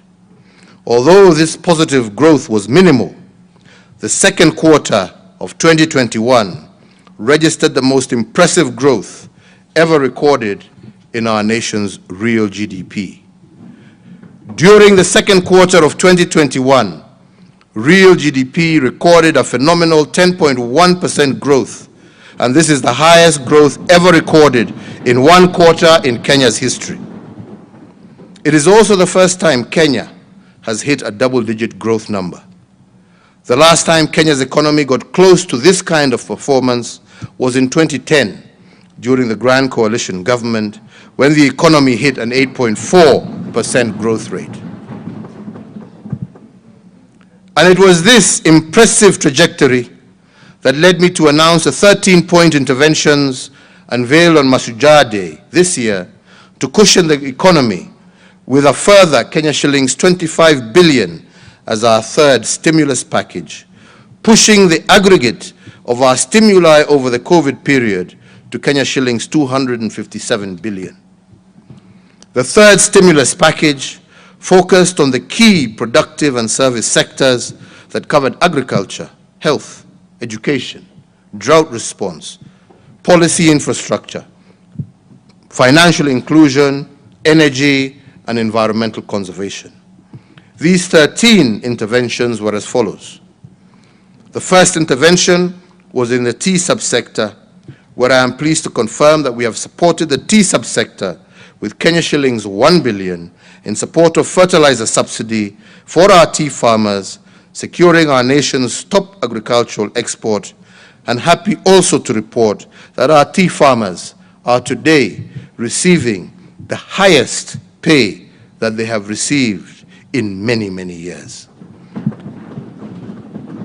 The second intervention was in the sugar subsector, and I note with satisfaction that smoke is once again billowing in our public sugar mills, following the allocation of Kenya shillings 1.5 billion in aid of the sugar sector that is being applied towards factory maintenance and the payment of farmers' arrears. The third intervention was in the coffee subsector, and I confirm that 1 billion shillings was released in support of the ongoing reforms in the subsector that is being applied towards completion of the ongoing targeted interventions in the coffee subsector. The fourth intervention was in the livestock subsector. The Kenya shillings 1.5 billion National Livestock Offtake Program is on course in support of communities adversely affected by the ongoing drought in ASAL counties. The fifth intervention was also in the livestock subsector, and I confirm that the interventions geared towards the reduction of the cost of animal feeds are well on course. The sixth intervention was in education. Noting the success of my administration's policy on 100% transition from primary to secondary school, I did direct that the National Treasury should allocate a further 8 billion shillings to the Ministry of Education for the CBC Infrastructure Expansion Program, targeting the construction of 10,000 classrooms. And I am most pleased to confirm to the nation that all the county's works and constructions of the classrooms should commence by early December 2021. The seventh intervention was in health, to enhance access to medical coverage across our country, and as part of our universal health coverage program, I did direct the Ministry of Health to establish an additional 50 new level 3 hospitals to be situated in both non-covered areas as well as densely populated areas across our nation. And I also directed the National Treasury to allocate the sum of 3.2 billion for the immediate construction of these new medical facilities. The eighth intervention was the National Sanitation Program. We started this program, as I said earlier, to harness the energy of our young people and to give them a buffer against COVID-related unemployment. Noting the success of Kazi Mtaani program and its effect in enhancing opportunities for the youth across our country, we did require the National Treasury to allocate a further 10 billion shillings for the third phase of the Kazi Mtaani program to cover youths and to be rolled out in all our counties across the country. The ninth intervention was on energy and petroleum. Being fully aware of the positive strides being made in our economic recovery and cognizant that the gains stand the risk of being eroded by high energy prices, I am pleased to confirm that we are on course to institutionalize the sought reforms. The 10th intervention was on access to credit. Critically, I asked the National Treasury and the Central Bank of Kenya to consider suspending the blacklisting of creditors with loans below Kenya shillings 5 million at the Credit Reference Bureau, in a move that targeted retaining the bounce-back potential of the foundation of our economy. As the 11th intent, I also asked the National Treasury and the Central Bank of Kenya to consider revising the maximum amount an individual or enterprise can withdraw or deposit from a bank that previously stood at 1 million shillings, which was not supportive of our current business environment. I'm glad to report to Parliament that as of the 8th November 2021, the Central Bank of Kenya issued a notice suspending the listing of negative credit information for borrowers with loans below Kenya shillings 5 million, and that fell into arrears from October 1st, 2021 to September 30th, 2022. This will give the MSMEs 12 months to reorganize themselves and to adapt to the new economic normal. I am also happy to report that the Central Bank of Kenya is at an advanced stage of revising the 1 million threshold for cash deposits and withdrawals in the banks. This will facilitate easy transactions for MSMEs and help the economy respond to COVID shocks. The 12th intervention was the digital financial services subsector. In recognition of the importance of the digital financial services, especially in the small-scale traders and households at large, I did direct the National Treasury to engage all digital payment providers with the aim of deepening and expanding the use of payment channels.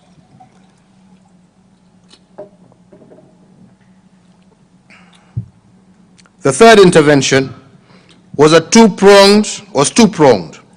One in the area of vaccination against COVID-19 as part of our national response to the COVID-19 pandemic.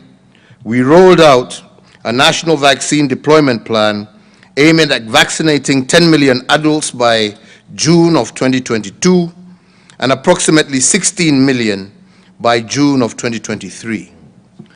With regard to the COVID-19 vaccine production, we have set out to implement the lessons of self-reliance, which was one of the key learning points of the pandemic. As the first step towards this goal, we established the Kenya Biovacs Limited, a venture that would locally produce anti-COVID-19 vaccines. I therefore directed the Ministry of Health to operationalize the company to form and fill an eventual manufacture of our locally produced vaccines by Easter of next year. Honorable members, ladies and gentlemen, at this point I would like to take special note of the resilience of our revenue collection systems under the Kenya Revenue Authority. For the first time, KRA has exceeded its revenue collection target despite the COVID stress over the economy. The KRA projected a Kenya shillings 1.5 trillion collection in tax during 2020. They collected Kenya shillings 1.67 trillion, which was in excess of their projected intention. But on this note, I must report on the sterling performance of KRA, not only under the COVID duress, but in the last 8 years of our administration. In the last eight years, KRA has collected Kenya shillings 10.8 trillion cumulatively in revenues. This means that in just 8 years, KRA has collected the equivalent of Kenya's total GDP. It also means that on average, KRA collected 1.3 trillion shillings every year. Honorable speakers, honorable members, to accelerate the turnaround of our micro, small, and medium enterprises under the ease of doing business government agenda, my administration has implemented remarkable reforms over the years. These measures have not only improved the country's business climate, they have also mitigated the challenge and bottlenecks impacting business. The key reform that we have implemented include the full automation of business registration services, re-engineering of the application for power, water, and sewer connection, and the automation of the land registration process.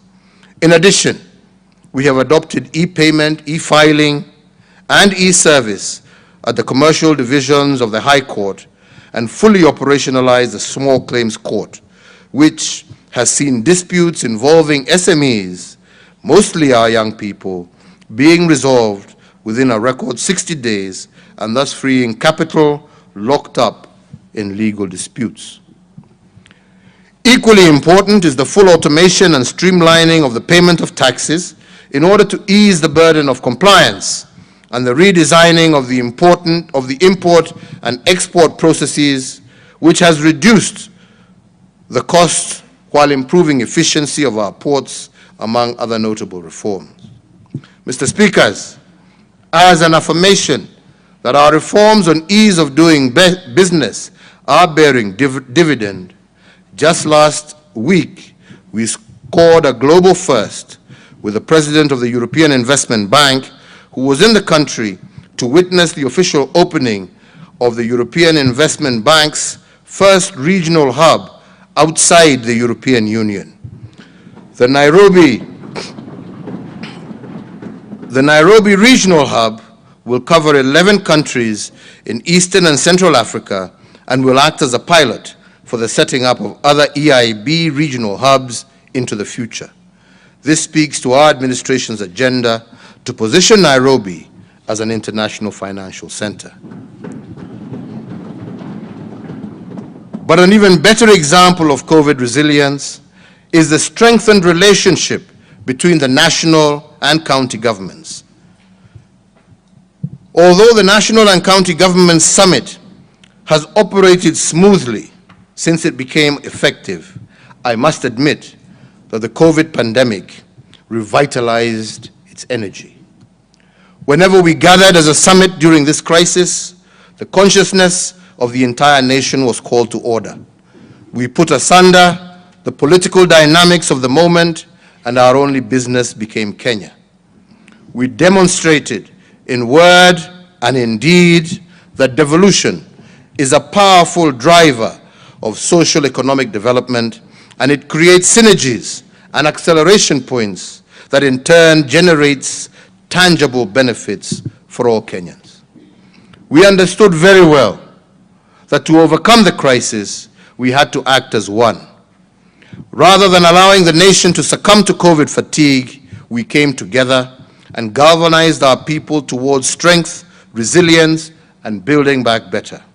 Where others stumbled and fell, we rose and soared. During the COVID stress period, the national and county governments demonstrated their true leadership. Nothing demonstrates this better than the strengthening of our healthcare systems under the dark cover of the COVID-19 pressure. When the COVID pandemic hit our country, we had in ICU bed capacity only 180 beds countrywide. This translated to an average of 2 ICU beds in each county. But in the face of COVID, this reality was a disaster.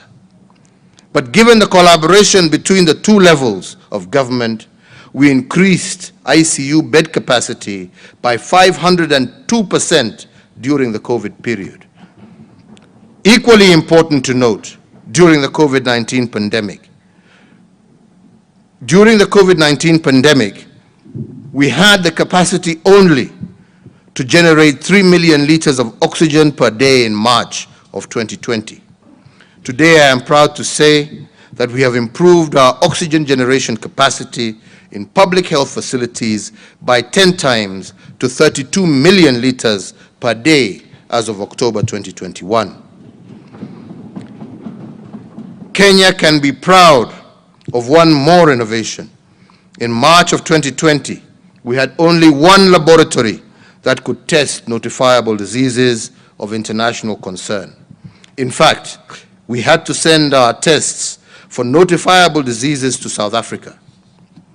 When the COVID pandemic hit our country, we had to wait 5 days for the South African laboratories to send us results. Today, we have moved from 1 testing laboratory to 95 well-equipped laboratories. What is it then that we have learned from the COVID disaster? We have learned that our solutions must be homegrown. That is why we have commissioned a vaccine development project for disruptive viruses like COVID-19 to serve not only Kenya, but the region at large. Mr. Speakers, another national reminder of the opportunities we seized during COVID-19 was the site of the Likoni Channel crossing in Mombasa. Previous scenes of Mombasa residents congested along the Likoni ferry are now a thing of the past. The iconic Likoni floating bridge, built in a record time of 6 months and opened to the public in December 2020, sees over 150,000 residents cross the channel on a daily basis in an orderly, safe, and secure manner. This has not only allowed for the efficient management of time and mobility across the channel, but significantly moderated the incidences of COVID-19 transmission and contributed to our overall disease mitigation strategy in the coastal region. Kenya has taken pride of place through this initiative, a first of its kind in the region, linking Liwatoni on Mombasa Island with Ras Bofu on the Likoni mainland, and we intend to adopt such innovative approaches and learning to deliver on similar challenges in our various sectors. In sum, Mr. Speakers, COVID was both a danger and an opportunity. But because we focused on the opportunity side of the crisis, now Kenya has developed the necessary infrastructure for rolling out the universal health coverage outreach. But of equal importance, our COVID innovations in the area of health have propelled us to a place where Kenya can become a destination for health tourism for the region and beyond. Honorable members, ladies and gentlemen, I cannot end this COVID part of my address to Parliament without paying tribute to the people of Kenya for their commendable civic responsibility in the fight against COVID-19. While my administration provided leadership and action, our people supported us with self-sacrifice and civic duty. As you will recall, very early in the pandemic, I did warn our people that the government cannot police the morality of its citizens. I warned that in a war against an invisible enemy like COVID, our former way of life would have to be adapted to a new normal where every Kenyan was his or her neighbor's keeper. In this new normal, citizens do not fight for liberties, they scramble for survival. When I made this call for civic responsibility in the face of COVID, I also emphasized that responsibility is not a burden, but it is a civic duty. I pay tribute to our fellow citizens for being responsible members of our communities. And indeed, as our forefathers stressed time and time again, our greatest strength will always be our unity. Today, I am happy to report that despite the challenges and immense pressures and limits on our way of life, Kenyans did rise to the task and acted responsibly. Where others were reluctant, Kenyans gladly sacrificed for the good of the whole. For that reason, we were able to bend the curve and prevent the worst case scenarios. And due to this, and after careful consideration, during the Mashujaa Day celebrations, I lifted the curfew and restriction of movement countrywide. Once again, as we have always done, we have shown that Kenyans are a people who put country above self, neighbor above individual, and we are a people who firmly believe in exercising our rights and freedoms in a responsible and purposeful manner. While a few battles have been won, the war against COVID is not yet won, and we cannot rest on our laurels. Now more than ever, we are faced with yet another variant of this coronavirus, the Omicron variant that is said to carry a higher risk of infection. This variant may explain infection rate spikes that we are witnessing across the globe. I did pledge to the nation in June of this year that by Christmas we would have over 10 million adults vaccinated. As of today, we have achieved a target of 7.1 million Kenyans, up from 5 million as announced on Mashujaa Day in October 2020. Mr. Speakers, to fortify our national resolve against COVID-19 and in honor of all those Kenyans that we have lost to the disease, I do urge today all Kenyan adults to visit their nearest medical facility to receive their COVID-19 vaccinations. The COVID-19 vaccines are in stock across our country and in all our counties, and already with a daily average rate of over 100,000 vaccinations, we have a much smaller target to meet within the next 25 days. I therefore once again call on all Kenyans to rally under the call of 25 days to Christmas to secure their vaccinations, to meet and surpass the target that we set ourselves. And I invite the media in all its various forms to use their platforms to perform the social good and promote the vaccination campaign. This new variant's profile, as for now, remains unknown. It is therefore better to err on the side of caution. By receiving our vaccinations, we will have played our part in securing not only our own lives, but also in protecting the lives of those around us. Let us be responsible in this endeavor. That shot in the arm is the most powerful weapon against the disease that has ravaged the world. That shot in the arm of every adult Kenyan will also be a shot in the arm for our economy and our social institutions. It ensures that we can conquer, that if we can conquer and put this disease aside and fully return to normal, we can continue on our growth trajectory. No Kenyan should hold back from this perfectly safe and free way to protect yourself, your family, your neighbors, your colleagues, and the nation at large. Let us tear down this disease, ladies and gentlemen. Mr. Speakers, throughout our history, the collective task of nation building has been guided by the shared aspirations of eradicating the indignities of ignorance, disease, and hunger. This was the vision that fueled our struggle for independence. Post-independence, every Kenyan generation and every administration since has sought to do all within its means to finally slay the three-headed monster that has plagued us for over many centuries. To steer the nation towards a path for the realization of these aspirations, the people of Kenya entrusted the responsibility of actualization of that vision on the elected and appointed state officials and officers to whom the powers of our nation have been delegated to.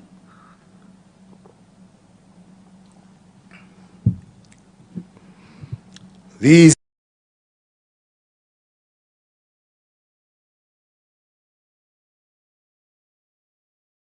seven members of the Senate and 2,240 members of the county assemblies. We are many, but we must act as one. One government of Kenya that acts in unison to give the people of Kenya a better present and a brighter future. Our collective contributions to move the nation closer to our destiny of a more fair, just, and equitable Kenya for all builds on the intentions of previous administrations as supported by the Houses of Parliament and the organs of the state. I say this fully aware of the enormous work, that this enormous work cannot be concluded in one generation. Ours is a relay race, where we receive the baton and run the race and pass it on to our successors unbroken. Mr. Speaker says, the most notable intergenerational quest is what inspired the Big Four agenda as a strategic guide for my second term in office. To do so, my administration and our colleagues in both tiers of government had to make commitments towards a transformation in four key areas of intent. The first one is liberating our people from the poverty of dignity caused by inadequate services. The second is transitioning our people, especially our youth, from being recipients of handouts to producers of goods and services, as well as owners of capital. The third is building a holistic base of human capital that is food secure and health assured. And the fourth is the restoration of the dignity and the pride inherent of one owning a decent home. Mr. Speakers, I will now give an account of what my administration has done not only in the last year, but what we have attempted to do in the last 8 years as well. And I will use the last 8 years to give this august Houses a scale against which everything that my administration has achieved is to be measured. I will use history as a yardstick that we can borrow from to appreciate the achievements of our two tiers of government and our objective of delivery. The first area of thrust that I will report on is the state of our economic development, and I will borrow from the four legacy frames I articulated in my Madaraka Day speech of June 30th, 2020 in Kisumu City. Under the state of our economic development, I will report on two frames that have guided me and my administration. These are economic acceleration and the big push investments. Allow me, honorable members, to start with economic acceleration, which is increasing the speed of achieving our economic goals. I also use the word acceleration to imply the mechanism of multiplying our economic fundamentals. When my administration took office in April of 2013, we were eager to multiply what was bequeathed to us. And I am happy to report to this Parliament that we have multiplied our critical fundamentals in ways that even I did not imagine possible. For instance, in 2013, Kenya was Africa's 12th wealthiest nation with a GDP of 4.74 trillion Kenya shillings. This GDP was accumulated in a span of 123 years through 4 administrations before ours, because I include the colonial administration. In just 8 years, my administration has multiplied the GDP by a factor of 2+. Today, our GDP stands at Kenya shillings 11 trillion, up from the 4.75 trillion, and from being ranked as the 12th wealthiest nation in Africa when I took over, we have now moved 6 ranks to become the 6th wealthiest nation in the continent on account of the choices that we have made. And as I said earlier, in the second quarter of this year, our real GDP grew by 10.1%, the first such growth in the history of our economy. The notable contributions to this growth include the ICT sector, which grew by a significant 25.1% in the second quarter of 2021. In fact, the ICT sector is projected to become a prime mover of our economic growth in years to come. Other sectors that contributed significantly to the real GDP in the reference quarter include the transport sector, which grew by 16.9%, and manufacturing, which grew by a record 9.6%. However, the hotel industry presents a more compelling picture of recovery from the COVID menace. At the height of the COVID pandemic in 2020, this industry registered a negative growth of 63.5% in the third quarter of 2020.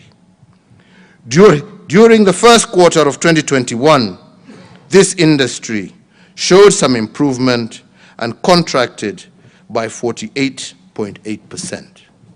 By the second quarter of 2021, this industry was on a path of recovery and had grown by 9.1%, showing a remarkable upturn.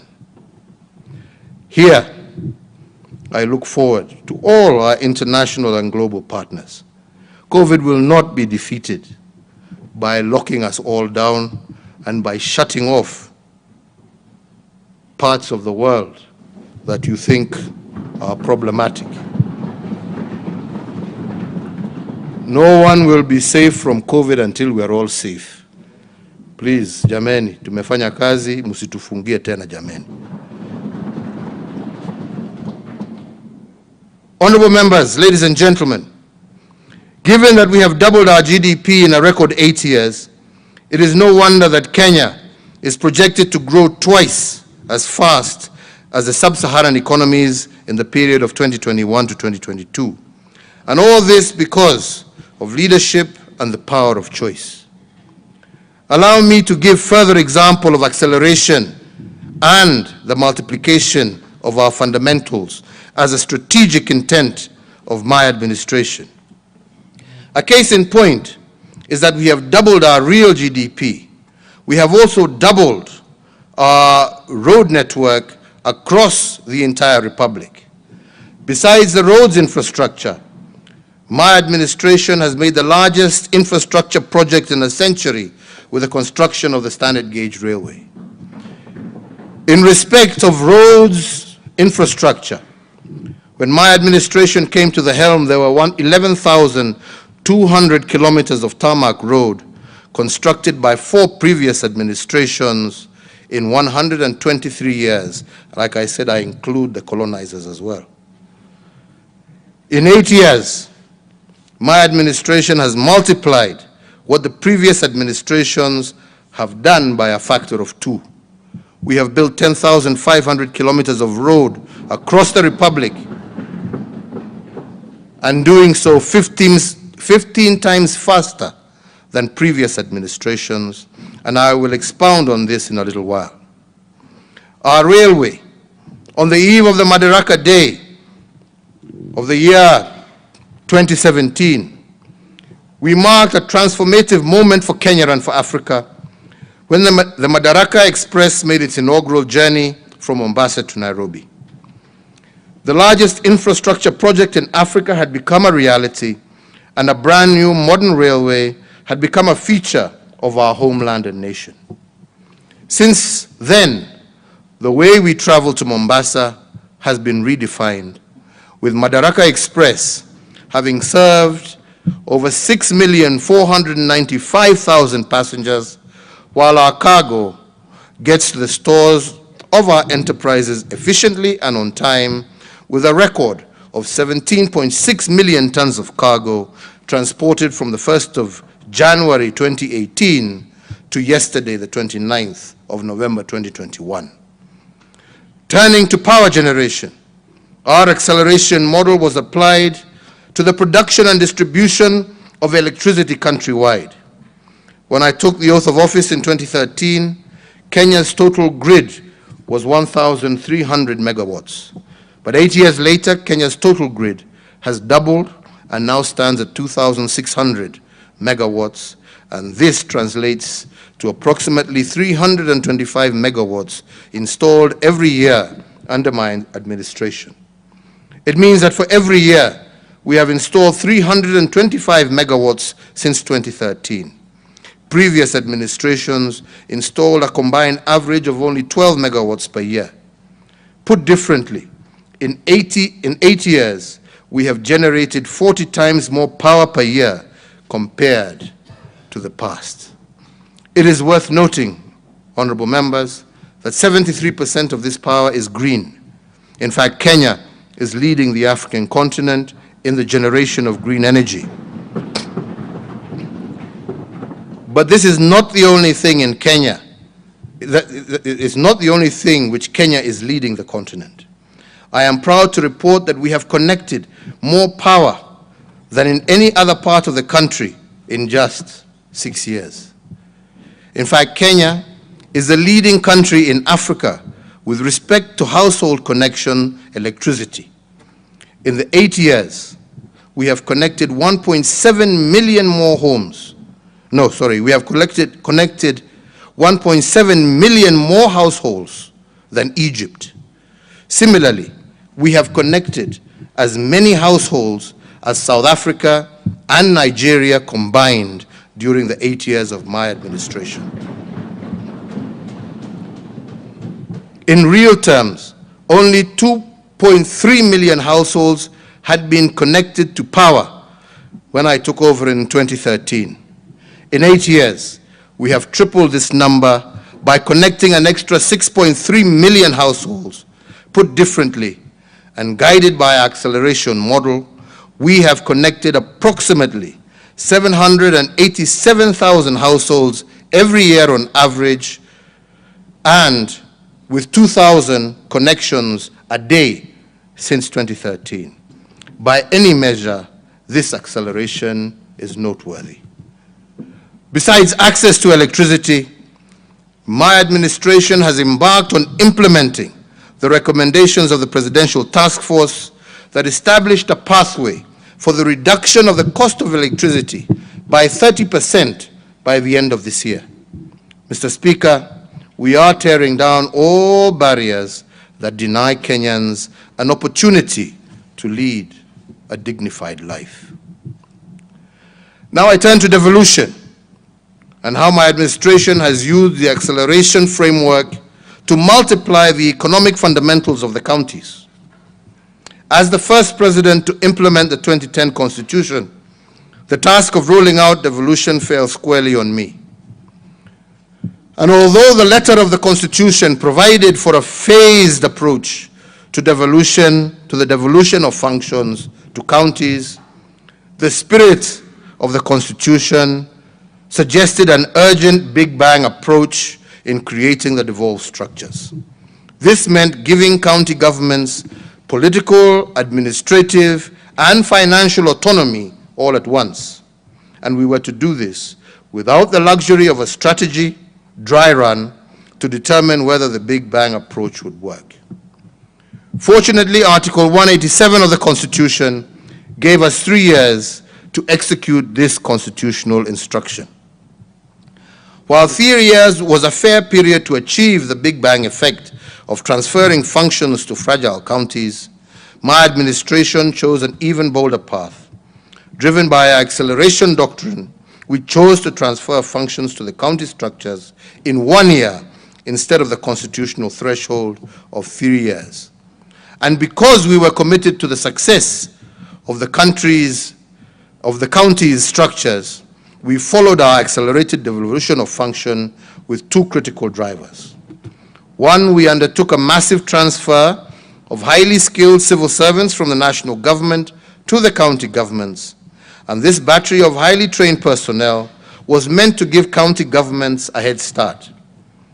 And they did so in terms of setting up the county public services, including their operating structures and systems. 2, within the first year of my tenure, my administration increased the equitable share allocation to county governments from the constitutionally mandated 15% to 32%. This was a doubling of the allocation in support of the execution of the devolution dream. And we did this because we understood and appreciated that devolution of functions without devolving of funding was an exercise in futility. Today, the national government has disbursed approximately 2.4 trillion to county governments over the last 8 years. The aggregate amount that will have been dispersed to the counties for the next financial year will ensure that this figure surpasses the 3 trillion mark. In other words, this percolation of resources changed the economic fundamentals at the county level. It has fast-tracked the embeddedness of devolved functions in 8 years, and evidence abounds on this, but allow me to give a few examples. Accelerated devolution has, for instance, delivered shoes with a magical label made in Kitui County, Kenya, and given Makueni County its first mango processing plant. Makueni County received 110 million from the Devolution Advice and Support Program. This money supported the processing plant and benefited 12,000 mango farmers by creating value addition. That plant is now buying 1 mango at 15 shillings from farmers who previously sold their produce in the open marketplace at 5 shillings at the very best, other than let their mangoes rot away. Their incomes have grown tenfold and provided ground for their farming undertakings to take off. Makueni is also on record as being one of the counties with the capacity to manufacture its own oxygen, especially in the context of COVID-19. And their universal health care insurance scheme, known as Makueni Care, is also a good example. Another example of county innovation is in Kajiado. In the wake of COVID-19 pandemic, the county looked for a way of distributing food to members of its populace through an integrated system dubbed M-Riziki, which virtually linked financiers and beneficiaries. 30,000 households of their population in Kajiado were able to receive food using the system in 2020. M-Riziki saved the county the logistical nightmare of transportation, and the digital platform also ensured that shopkeepers who partnered with the county to provide goods remained in business during the COVID duress. This innovative approach in distributing relief food closed off avenues of corruption and created highly efficient ways of delivering services to the population.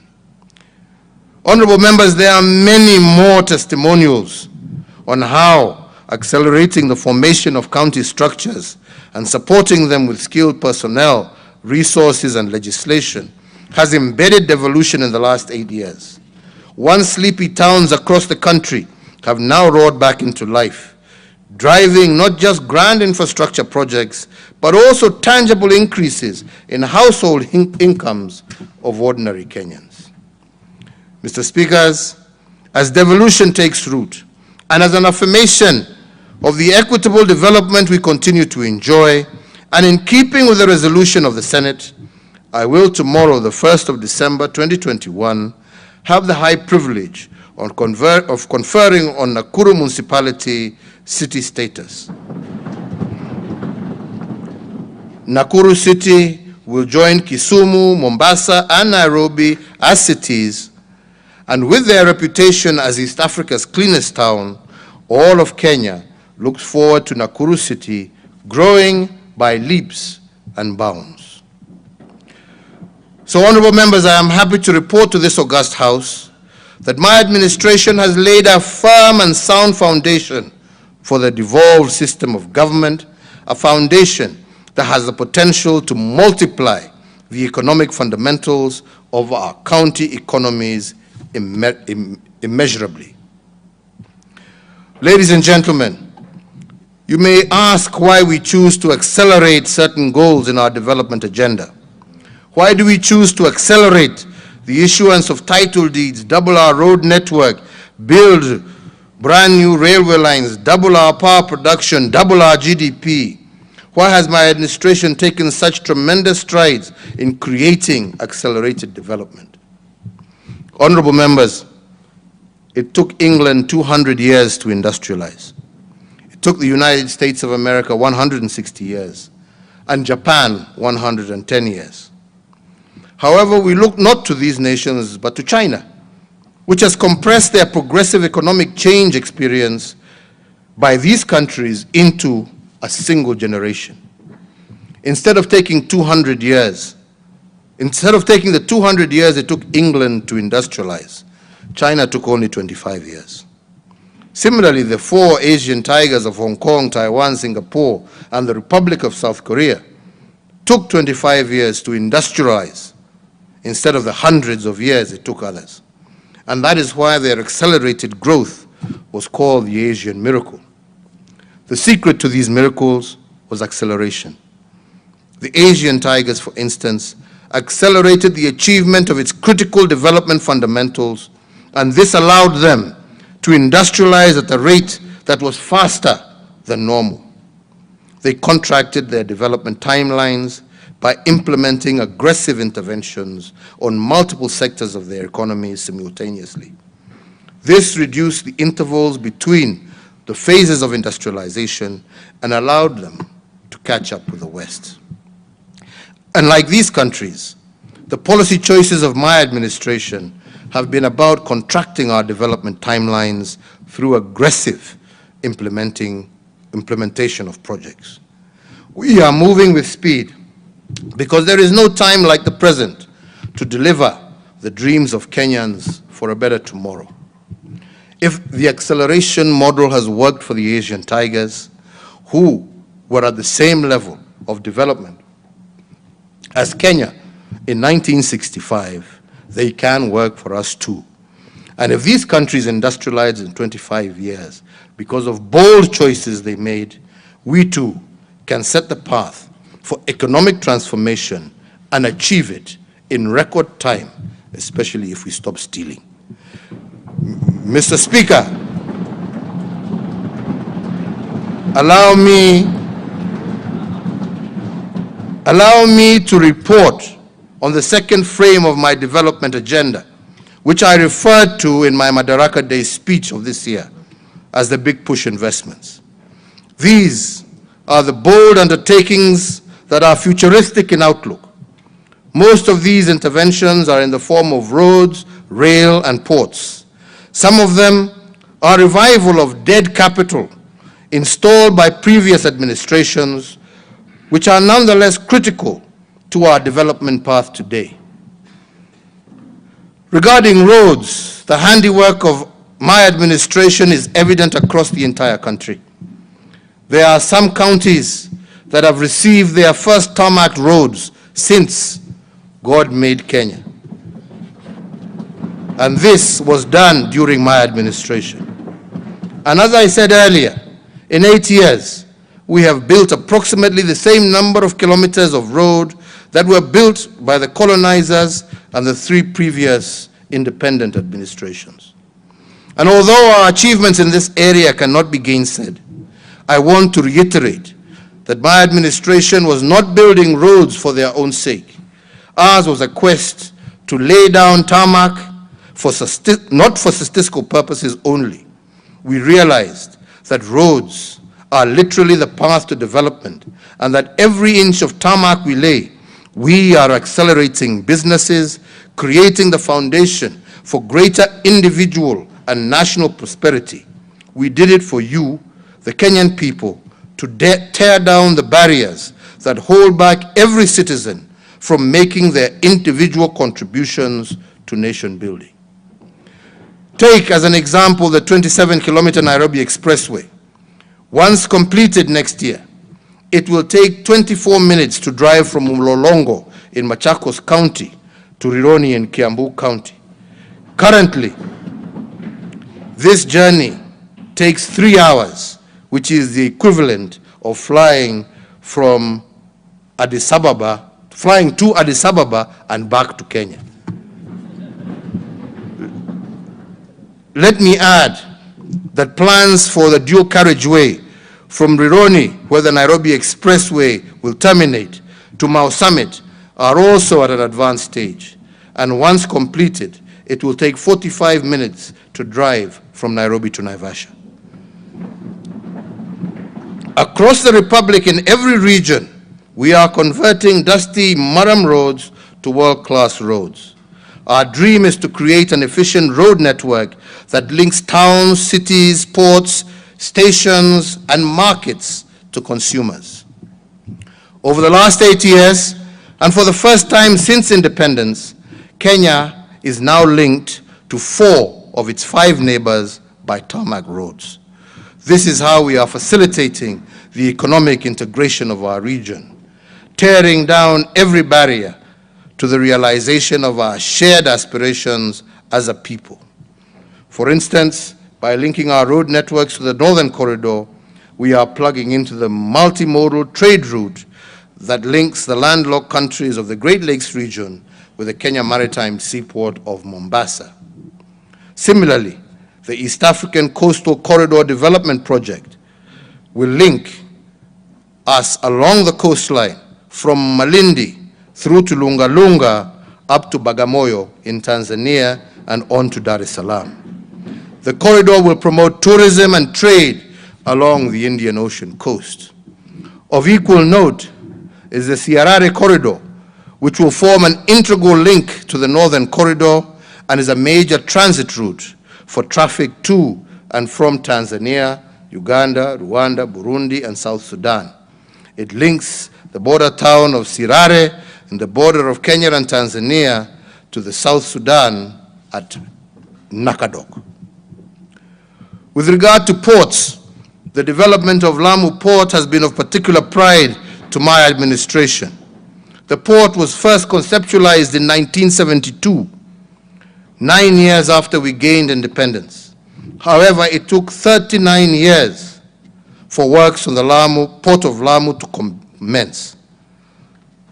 Through our futuristic model of big push investment, we have made it a reality in only 8 years. The Port of Lamu is the only post-colonial seaport in Africa built and financed by an African government. All All other major seaports were built in the late 1800s or 1900s when most of Africa was under colonial rule.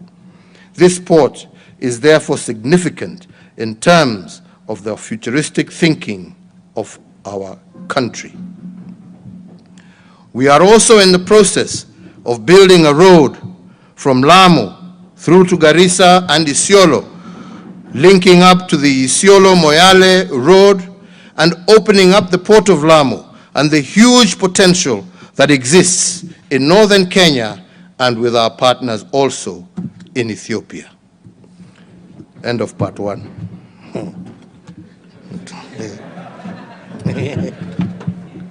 Interval.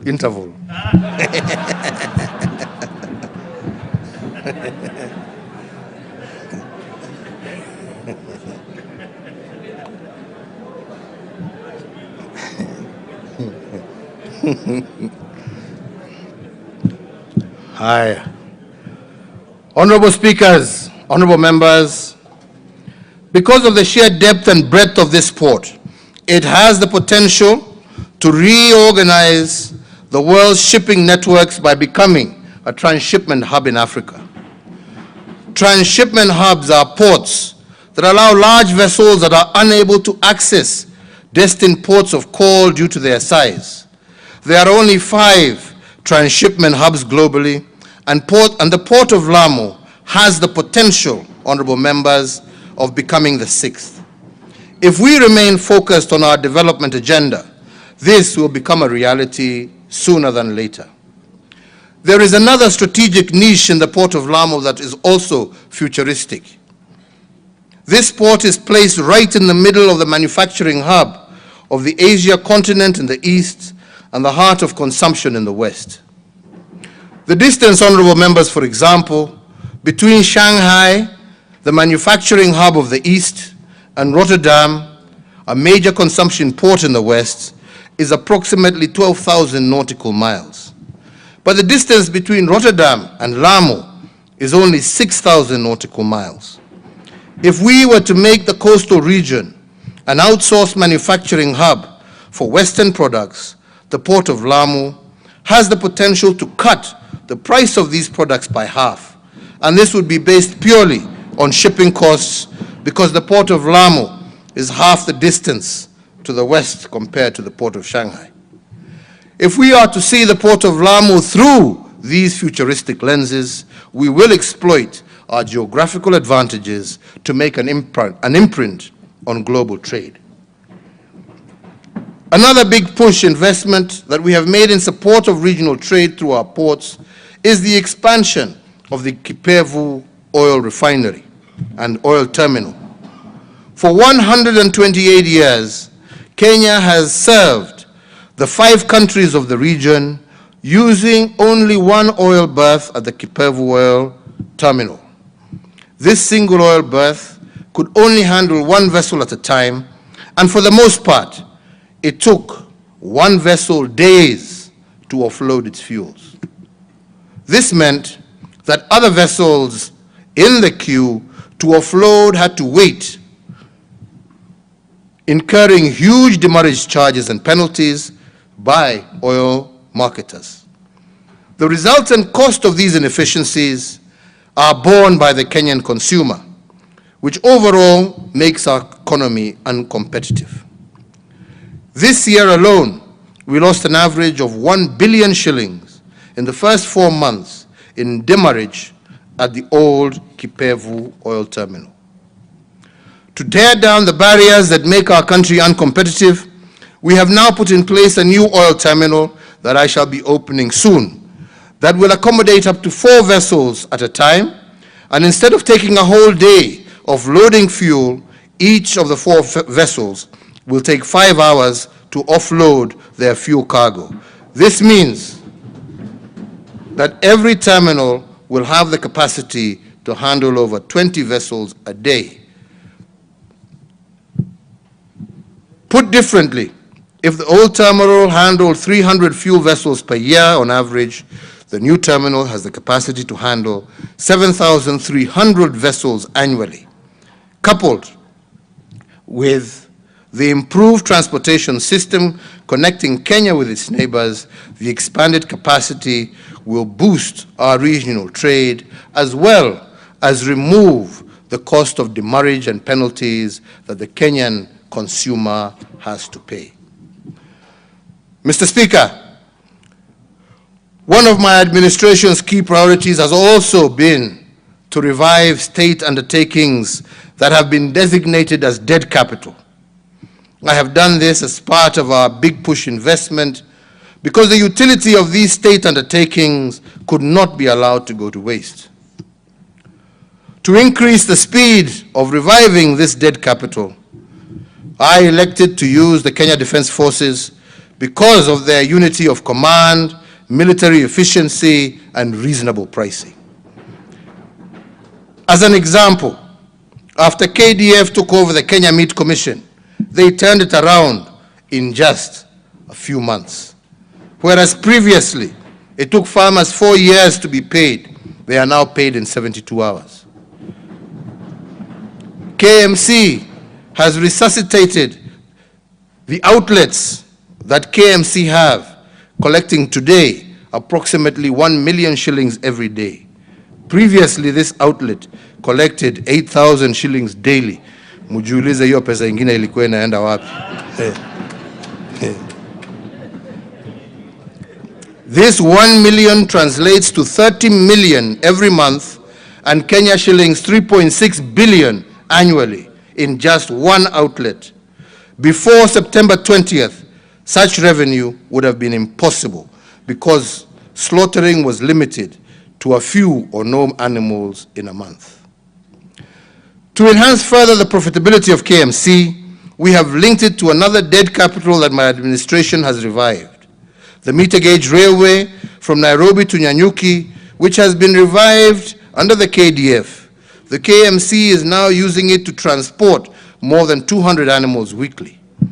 Another aspect of the KMC re-engineering supply chain is the relationship with the Wasinyiro South Development Authority.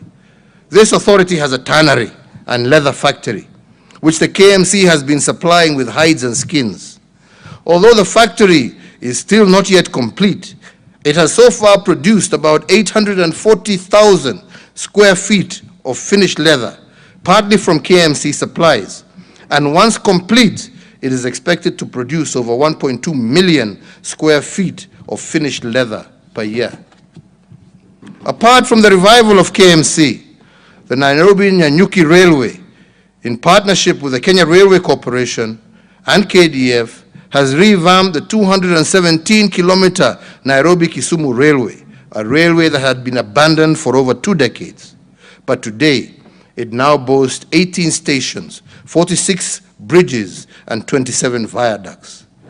Together with the revival of the port of Kisumu, revamping the railway line is meant to enhance connectivity with our neighboring countries who depend on Kenya for their transportation of their imports and exports.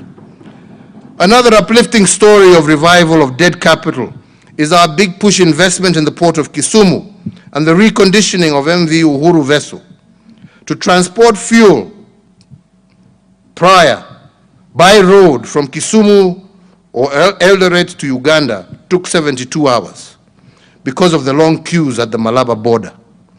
But to transport fuel from the port of Kisumu to Port Bell in Uganda by ship takes only 12 hours. This means that by the time a tanker makes one trip to Uganda by road, MV Uhuru will have made 6. There is the question of volume. One tanker carries 20,000 liters of fuel, but one wagon abroad, MV Uhuru, carries 60,000, which is 3 times the size of a tanker. Secondly, for all our customers in Uganda and through to the DRC, issues of losses that used to amount to approximately 10% and issues of adulteration, imeisha. Yeah?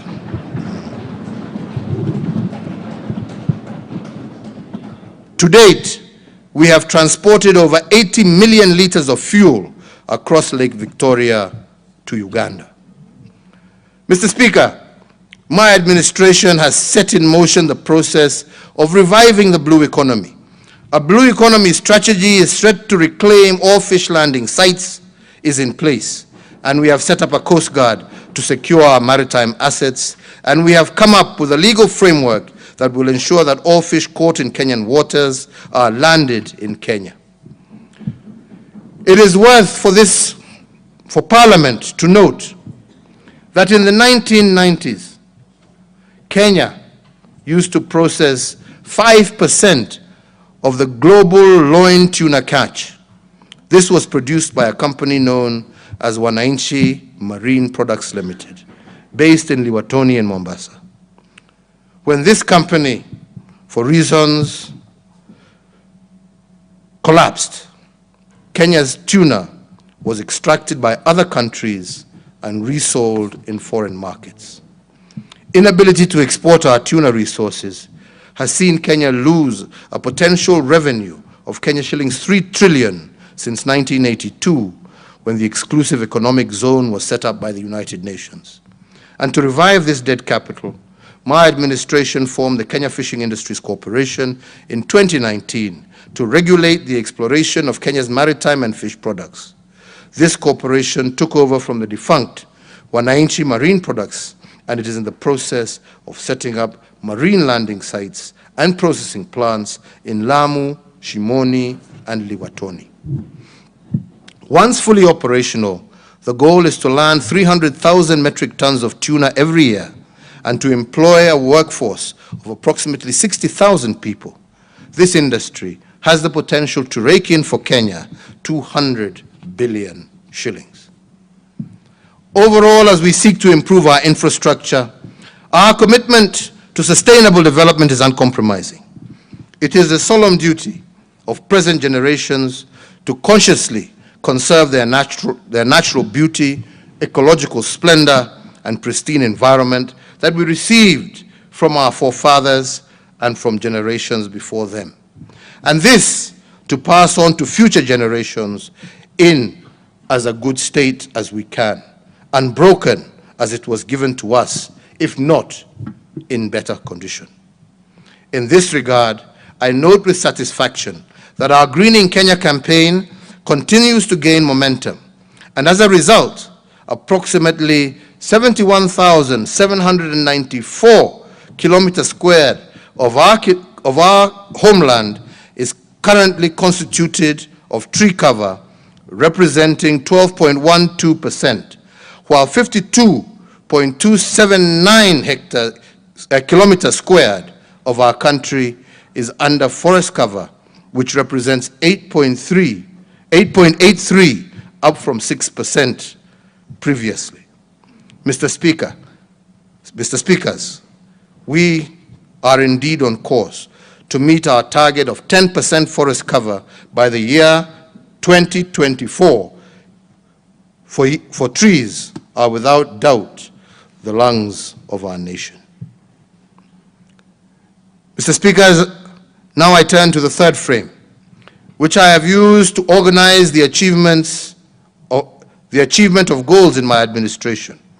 I call it the restoration of dignity, and it is a campaign against the three enemies identified by our forefathers, that of ignorance, poverty, and disease.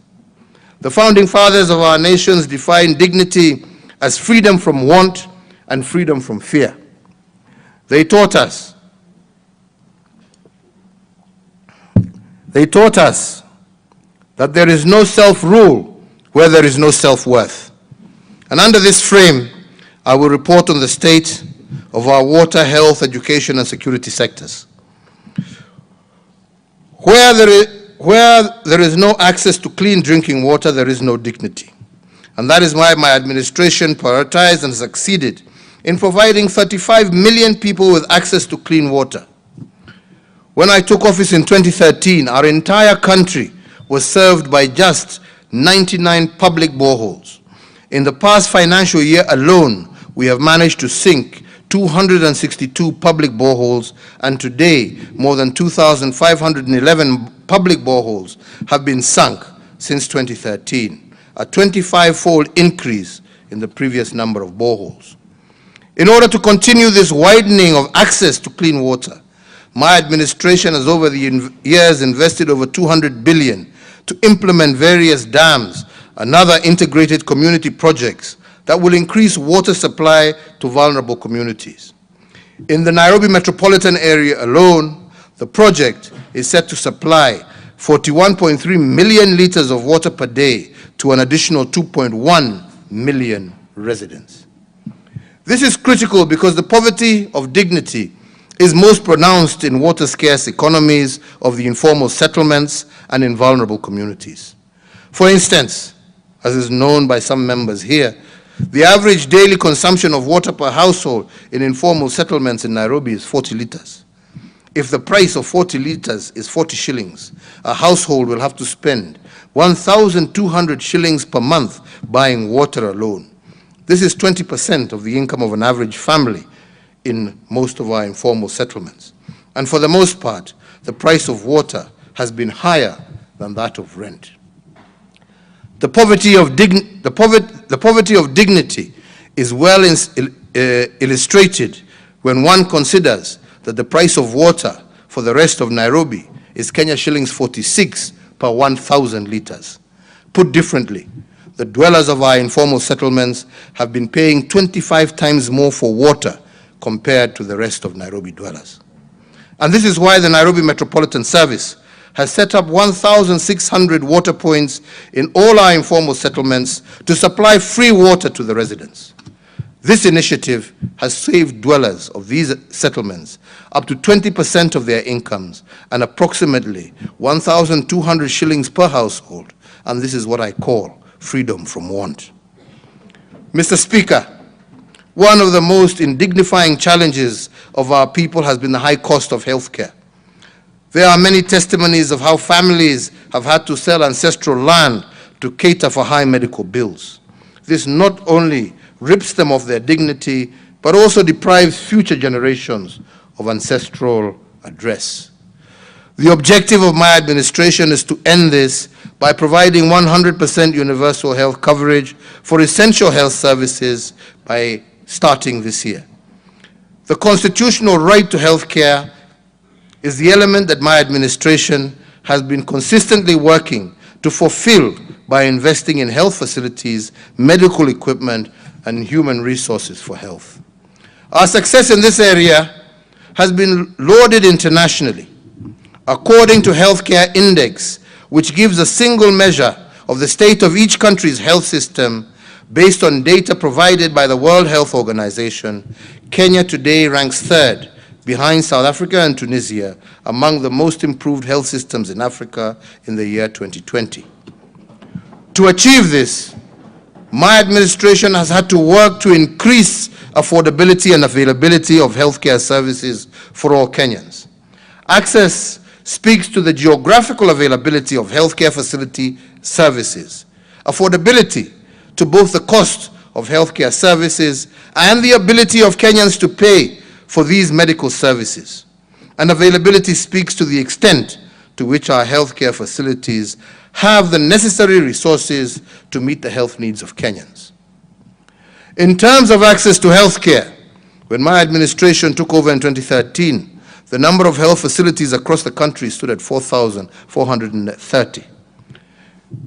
My administration, in conjunction with county governments, has increased our medical facilities by 43% by building an additional 1,912 new hospitals in the last 8 years. This is an average of 239 new facilities per year. In context, in previous 118 years, only 4,430 hospitals had been built in Kenya, an average of 37 hospitals per year. We have built, during that period, 6 times more hospitals than over all the 4 previous administrations. To increase access to specialized medical services and to decongest Kenyatta National Hospital, my administration has upgraded 2 hospitals to referral status during my term. The upgraded hospitals are the Kenyatta University Teaching Referral Research Hospital and its Integrated Molecular Imaging Center, in Nairobi County, and the Kenyatta Hospital Complex in Othaya in Nyeri County. The Othaya Annex is currently serving 8 countries in the central Kenya region. To ensure that access to health care is cascaded to the lowest administrative unit, Level 5 hospitals have also increased by 44%, Level 4 hospitals increased by 9%, Level 3 hospitals by 34%, and Level 2 hospitals increased by 49%. Regarding affordability of health care, my administration has consistently increased the annual allocations to the Ministry of Health.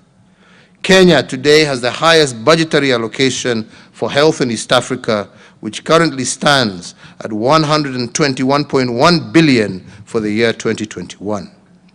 Our sizable health budget will be used to expand access to primary health care services, ensure free maternity care, eliminate user fees for public primary care facilities, and subsidize health insurance for the elderly and people with severe disabilities. My administration has also allocated 900 million as conditional grants to support the implementation of free primary health care in all our 47 counties. The highest allocation in conditional grants was to Rift Valley region at Kenya shillings 247.19 million Kenya shillings. The NHIF Super Cover launched in July of 2015 is another initiative of my administration to guarantee affordability of healthcare. Through this cover, dialysis patients and cancer patients are able to pay for their treatments locally or abroad where the specific treatment is not available in our country's public hospitals. In the financial year 2019-2021, NHIF managed to pay for 4.4 million hospital visits, covering 1.4 million cases of inpatient and 3 million cases of outpatient services. This in turn saved Kenyan households approximately 54.9 billion in financial losses brought about by health-related issues. With a monthly subscription of Kenya shillings 500, the NHIF Super Cover has become Kenya's largest and most reliable, accessible, and affordable medical insurance cover. Over the last 8 years of my administration, NHIF's membership has steadily grown. So far, the total NHIF membership stands at 10.5 million members, up from just 4 million members in 2013.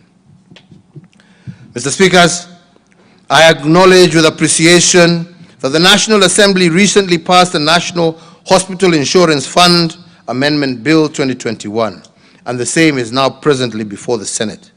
I today urge through you, Mr. Speaker, that the Senate expedite the consideration of this bill so that in the life of this House, we can all join in ushering in universal health coverage for all our people.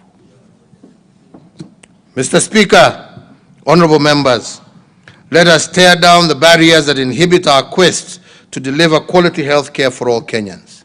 To improve the standard of health care facilities, my administration has boosted bed capacity, improved access to medical equipment, and increased the number of medical training schools. In 2013, for example, the total bed capacity in public health facilities stood at 56,000 hospital beds. This has increased by 47% to 82,000 hospital beds in 2020. The northeastern region of our country has experienced the highest expansion in hospital bed capacity, up from 2,443 hospital beds in 2013 to 4,566 hospital beds in 2021. This is followed by the Nyanza region, which has experienced an expansion in bed capacity of 63%, from 9,249 hospital beds in 2013 to 15,054 hospital beds in 2020. Nairobi has also experienced an expansion of 57%, from 7,866 hospital beds in 2013 to 10,399 hospital beds in 2021. Through the Managed Equipment Service project, my administration has supplied 1,241 pieces of specialized medical equipment, with 113 hospitals being equipped in 47 counties at a cost of Kenya shillings 43 billion. In 2013, when I took over, there were only 26 dialysis machines countrywide. Today, that number stands at 603 dialysis machines. These machines have thus far benefited 383,000 patients, and through the NHIF scheme, they have saved Kenyans approximately 2.3 billion Kenya shillings. Similarly, we have increased the number of radiology and imaging machines across the Republic. Using the health insurance scheme, this has benefited 4,534,000 patients and saved Kenyans a total of 47.6 billion. Mr. Speakers, to add another arrow in our agenda on the management of cancer as part of our universal health coverage, about 1 month ago, I presided over the official opening of the Integrated Molecular Imaging Center at the Kenyatta University Referral Hospital. The groundbreaking facility is not just the first of its kind in Kenya, but for the entire sub-Saharan region.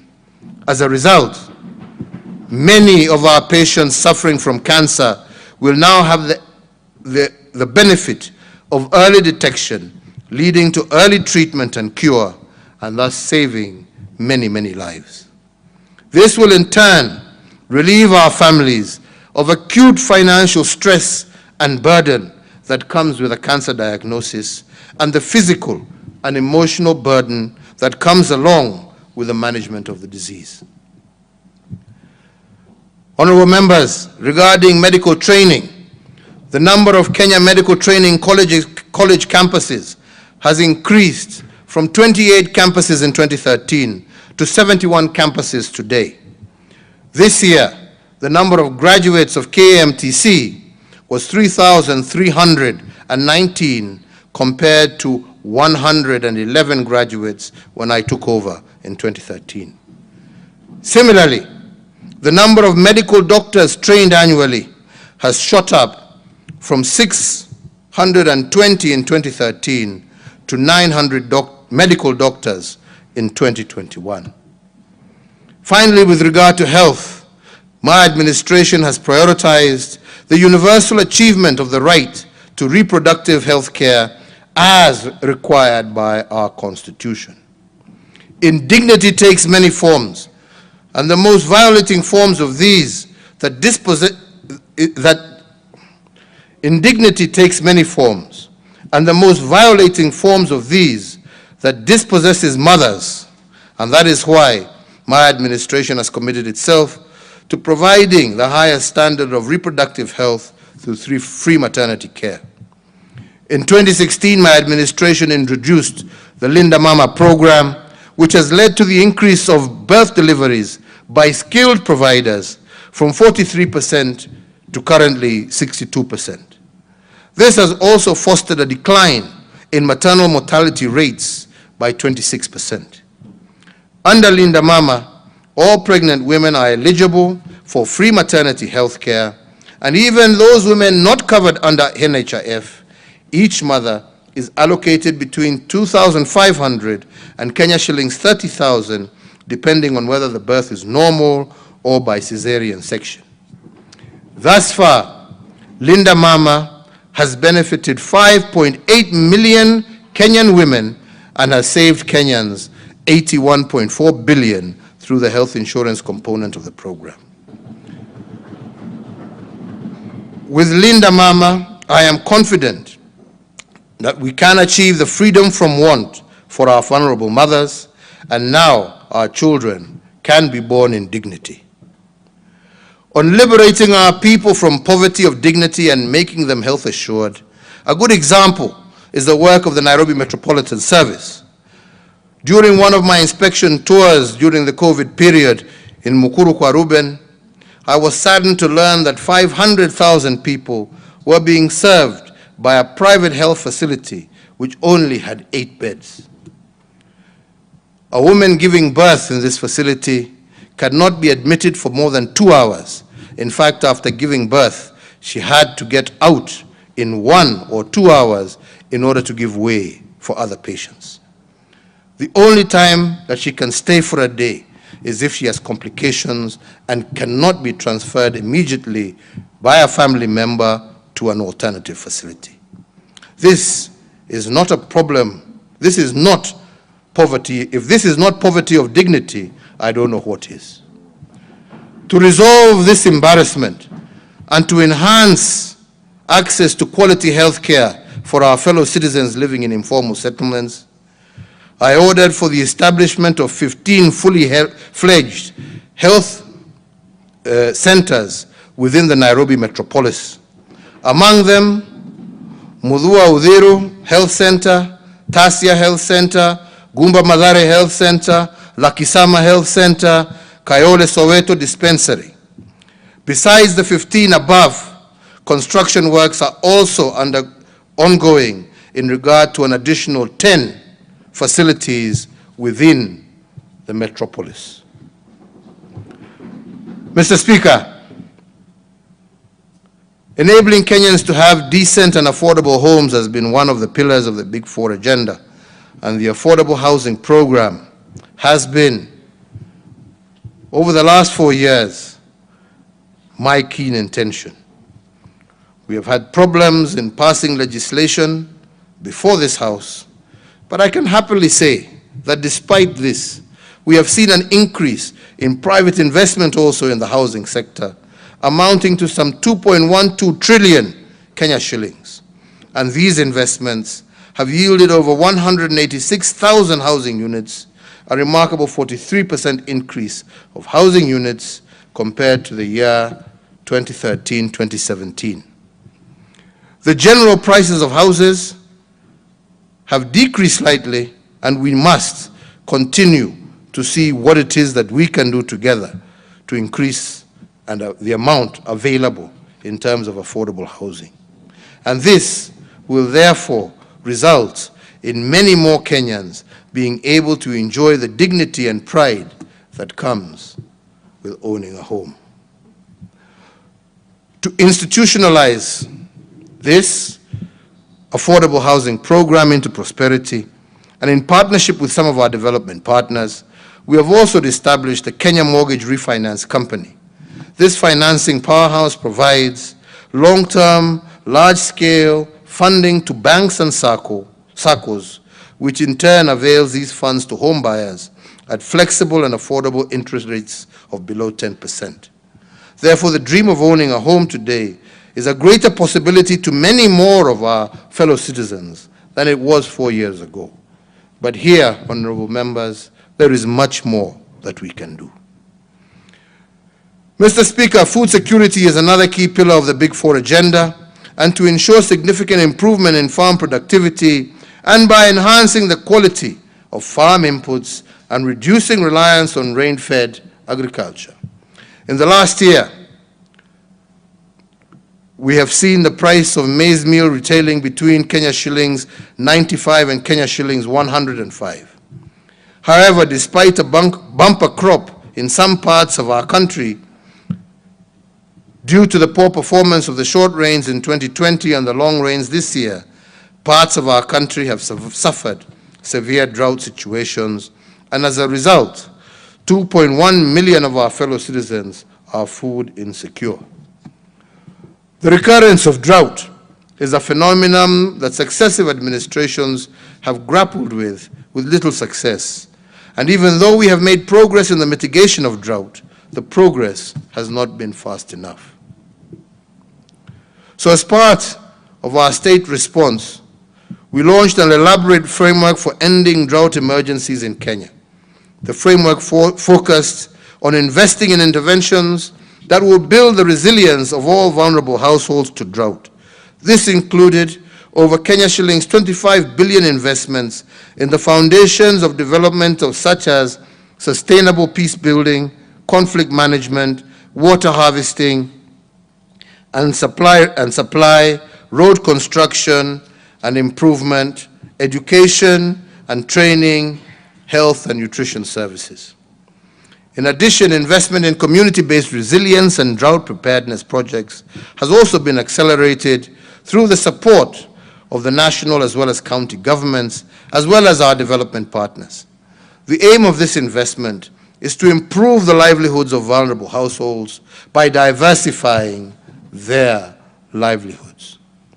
As we respond to the current drought, we have commenced with a livestock offtake program and initiated support to the affected citizens in a dignified manner through the cash transfer system, which is a cash transfer system of stipends to affected families that replaces the dignity of having to queue for the distribution of food portions. Mr. Speaker, the government will continue to support all vulnerable households and will endeavor to ensure that, notwithstanding the severity of the winds of drought, that no Kenyan will die of hunger.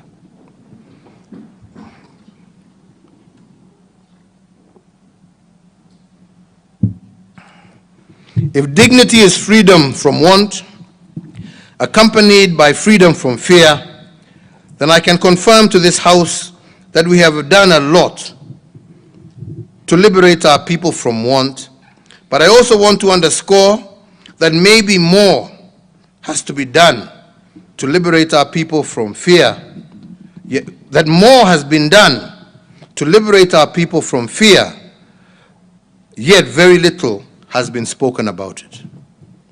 Today, and with your indulgence, speakers, I will go on record in this House as having been the Commander-in-Chief that steered the implementation of the most consequential and ambitious transformation of our security sector. And we did this because my administration appreciated that to have the freedom from fear, our security sector has to be in good form. To give an example, the police to population ratio today is at its highest level ever, as prescribed by the UN standard. Our police complement has received an additional 47,000 new recruits who have joined the service from the year 2013 to date. Similarly, over the last 8 years, we have undertaken the most consequential and expansive modernization of our military.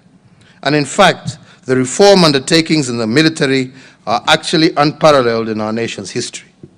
We have invested substantially in building new barracks. We have invested in military manufacturing capabilities that have not only resulted in the spurring of previously dormant sectors, but the creation for jobs for young people, both directly and through ancillary services. For the first time in Kenya's history, we are producing our own light weapons and military uniform and other equipment and supplies that were previously imported. We have, as a result, employed over 600 young people in these industries in high-paying, high-skilled jobs and saved our country a lot in foreign exchange. We have achieved knowledge and technology transfer for the growth and anticipated future development.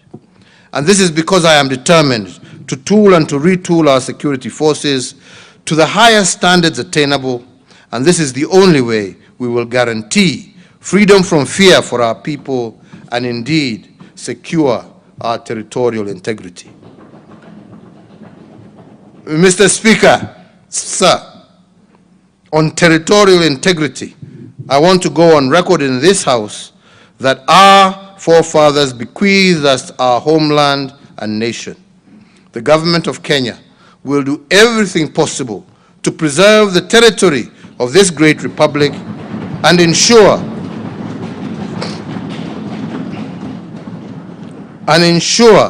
that generation after generation of Kenyans dwell in it, as it is in fact, intact and unencumbered. Mr. Speaker, honorable members, as I have said before, not an inch more and not an inch less.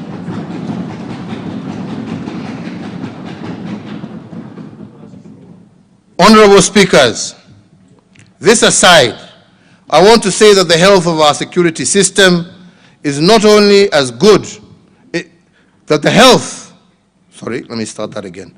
Honorable speakers, this aside, I want to say that the health of a security system is only as good as the health of its officers. And this is why I have invested in the social welfare of personnel charged with the security of our nation. We have reviewed their remuneration, allowances, benefits, housing and insurance, and we have also increased the capacity of their health facilities, used by our security organs. In particular, we have recently established a new level 4 hospital in Kahawa Garrison, and soon I will be in Isiolo opening another level 4 hospital. I recently commissioned a trauma and counseling center in Manda in Lamu County, and we shall also be breaking ground on an additional 3 level 4 hospitals, one in Eldoret for the Defense Forces, one in Roiro for the Prison Services, and one in Bagadi for the National Police Service. The upgrade of the Forces Memorial Hospital to a level 5 facility is set to begin early next year. And in addition, there is the ongoing construction of the very first level 6 hospital for the Defense Forces off Wayaki Way in Nairobi. Our focus on military and police housing will further augment the social support structures that we have prioritized for our disciplined forces. In addition to ongoing initiatives to improve on police housing, the government will later this month, that is me, I'm not the government, but I, will later in the month of December, break ground for the building of 3,500 houses for our military officers. Mr. Speaker, since I came into office in 2013, we have embarked on a path that has placed human development at our foremost priority. A nation is more than boundaries, borders, and territory. A nation is her people. To judge a nation, one must examine the lives of ordinary citizens and the extent to which they can access basic requirements owed to them, and the quality of this access is what gives them dignity. And the heart of that development of our nation is the development of a dignified citizen. And I believe that education is the gateway to this development, a gateway that tears down inequality. And that is why today I am pleased to report on the gains that we have made in the last 8 years in the sector of education. By the year 2030, our population is expected to be about 63 million. And out of this, about 38% of Kenya's population will be categorized as school-going. This means that 2 out of every 5 Kenyans will be in school. And in order to meet the ever-growing demand of the global landscape, we must prepare the next generation now, today and not tomorrow. And that is why we have been committing each year to channeling a substantial amount of our national budgetary resources to our education sector. In the past financial year, we have ensured that about a quarter of our national budget was allocated to education. And in a call to action endorsed by several heads of state and government at this year's Global Education Summit, that Kenya was privileged to lead alongside the United Kingdom, my administration pledged to allocate 26% of our national expenditure to education in the coming financial year. And this, I believe, is an unachievable target, given that our current apportionment stands slightly less than a quarter. These dedicated funds have allowed us to achieve what was previously thought to be impossible goals. In 2009, the first year of free secondary education witnessed a 66.9% transition from primary to secondary school. But by 2018, we had increased that transition rate to 85.5%, and today we can proudly report that we have secured a true 100% transition rate for 3 successive years in our primary to secondary system.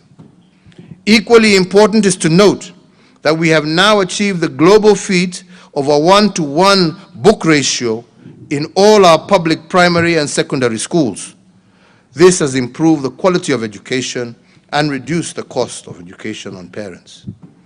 To further ensure that no Kenyan child is left behind, and therefore to effectively enhance the delivery of the compulsory basic education from primary through to secondary school, I am pleased to report to the House that since 2013, we have recruited an additional 107,000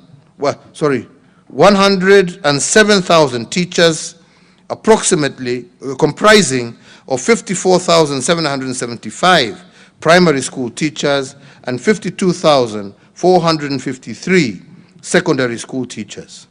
Our enhancement of manpower in these institutions of basic education by over 25% has significantly mitigated the shortage of teachers in the country and in turn bridged the teacher-to-student ratio. Honorable members, ladies and gentlemen, in order to continue with these achievements, we need to secure the entire education ecosystem. We need to ensure that there is adequate infrastructure, comprehensive policy choices, skilled educators, and a healthy learning environment. In support of this, my administration has grown the number of schools at the pre-primary and primary school levels from 3,764 in 2007 to 10,118 in 2021, and we are building an average of over 1,265 schools each year. Additionally, since 2013, the electrification of schools has been a priority, and currently over 90% of schools are connected to the grid. This has led to improved learning outcomes and enhanced utilization of technology, including modern mass media tools in the classroom. Another critical plank is education reforms, is securing the large tenure of our educational institutions. The founding technocrats of our nation did not envision a situation where secure tenure for schools would be an issue in the future. And that is why they never secured the title deed for our schools. But today we know different. Our school titling program, therefore, has become increasingly important. As of 2015, only 4,900 schools had been titled since independence. Today, over 12,000 schools out of a total of 32,354 have been issued with title deeds because of a multi-agency effort. In guaranteeing public schools their titles, my administration has upheld the fundamental right of education and initiated a process to ensure that there is no school sitting on land that it does not own. Yeah. Jaribu kukatakata jameni, hata mimi nimechoka.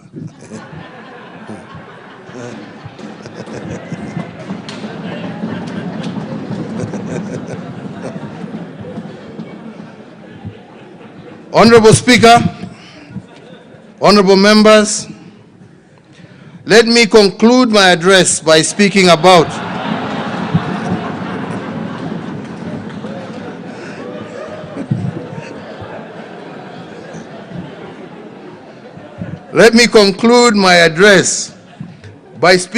the fourth frame that has guided my administration, and I call it political stabilization. which is the doctrine that guided me to a path of a handshake with the Right Honorable Raila Amolo Odinga. Honorable members, undoubtedly, as I have tried to explain, my administration has secured an impressive economic acceleration, including the doubling of our GDP from 4.74 trillion to 11 trillion shillings. We have also made big push investments that have spurred development, revived debt capital, and boosted entrepreneurship. We have also restored dignity to our people through water and sanitation, healthcare, education, roads, and security reforms. However, all of this would amount to very little without political stabilization.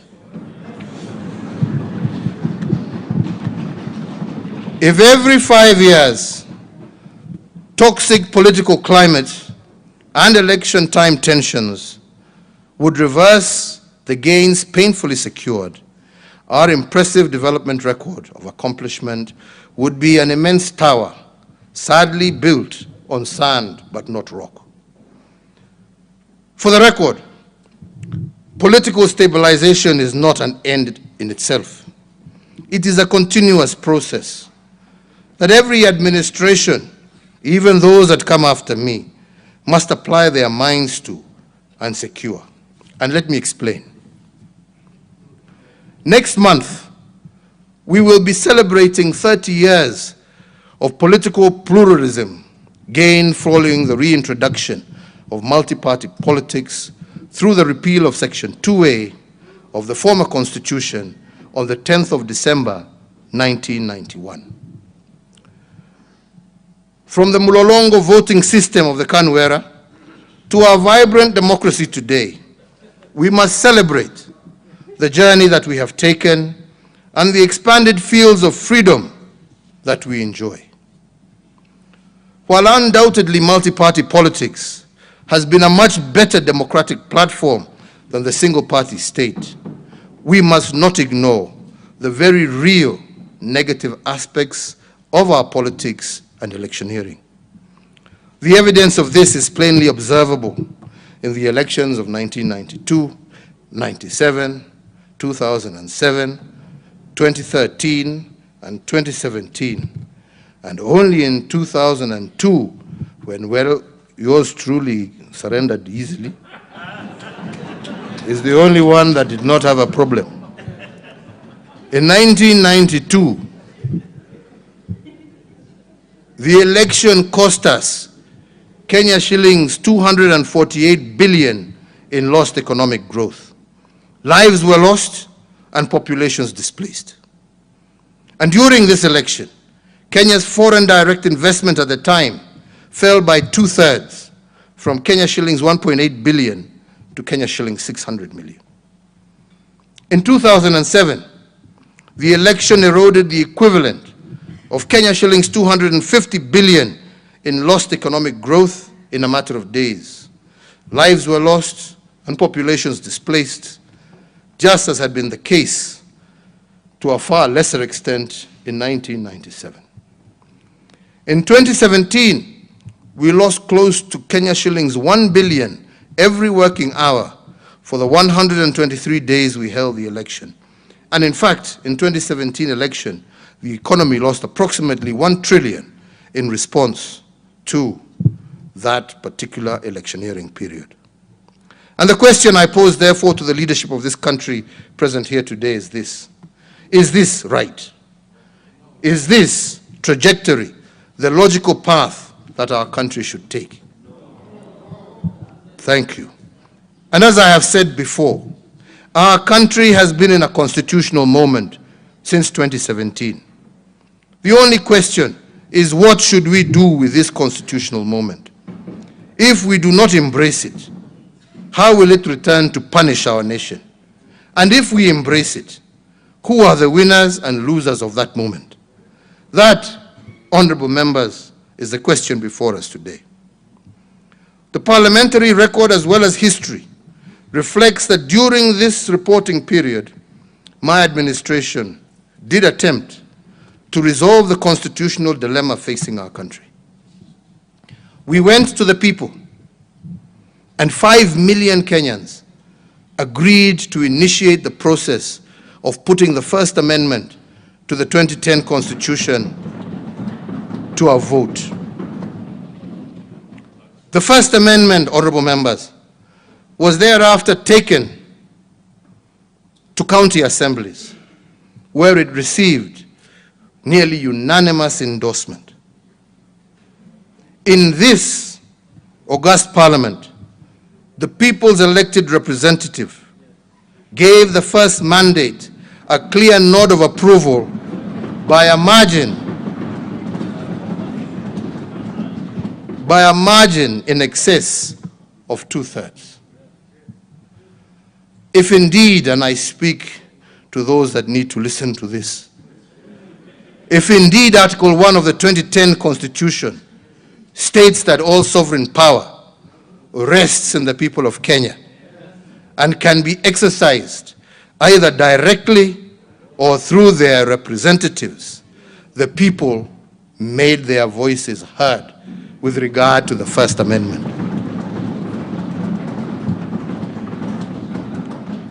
They exercised this power directly through the IEBC petition for constitutional change.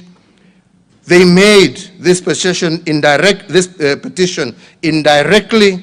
through the county assemblies and parliament, and the record of parliament attests to the fact that the people of Kenya wanted a constitutional change, but a few individuals sat down in a back room and they decided otherwise.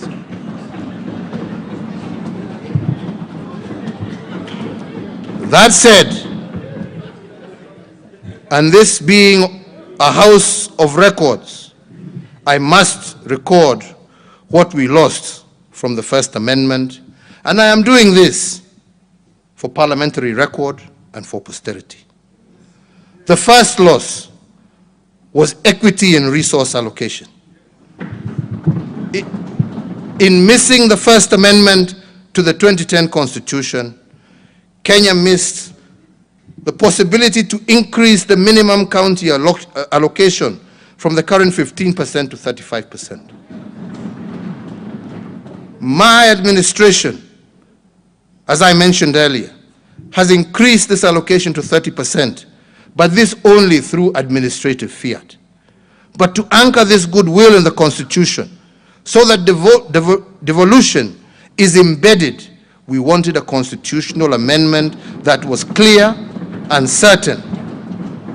This, honorable members, did not happen. Had this amendment been adopted, counties would have by law received Kenya shillings 562 billion instead of the 316 billion allocated to them in the 2020-21 budget, an increase of over 75% of their current allocation. The second loss, honorable members, from the First Amendment was proportional representation. Proportionality is about the equitable distribution of resources amongst all groups. And on this particular point, I just want to focus on one: gender balance among.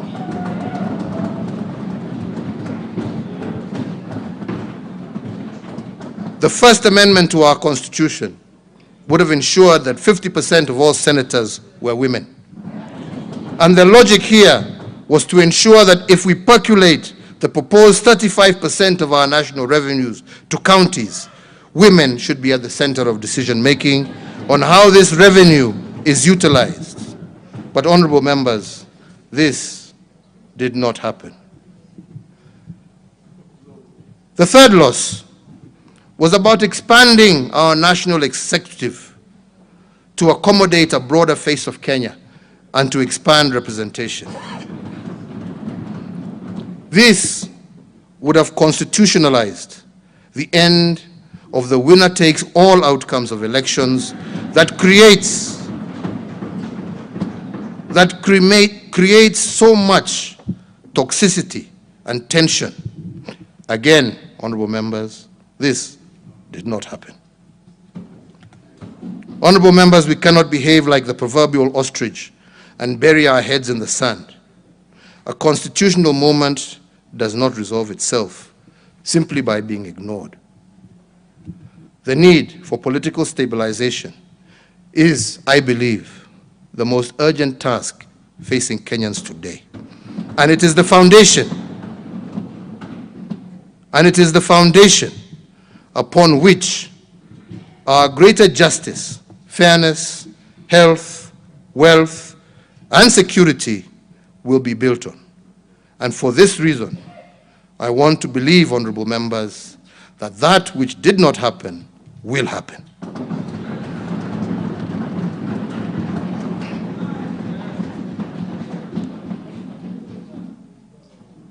Honorable speakers, ladies and gentlemen, I have given an account of my tenure in office for the last 8 years with a focus on the last year. I want to thank all members of parliament in both houses for their individual and collective contribution to the realization of our legislative agenda. Over this last year, the National Assembly considered and passed 30 bills, while the Senate passed 19 bills, out of which 3 bills have received presidential assent, while 16 others are before the National Assembly. Mr. Speaker, I also note with appreciation that the National Assembly considered and approved 4 sessional papers, 36 statutory instruments, 15 treaties over the past 1 year, including the Economic Partnership Agreement between the Republic of Kenya and the United Kingdom and Northern Ireland. As you are aware, there are a number of critical legislative proposals emanating from the executive which are still pending in Parliament. And to that end, I urge Parliament to expedite and conclude on the legislative process so that we can have those urgently needed pieces of legislation in place. My administration has also submitted the Huduma Bill, which is so far conclusively institutionalized the reforms of the national identity ecosystem through the establishment of the National Integrated Identity Management System.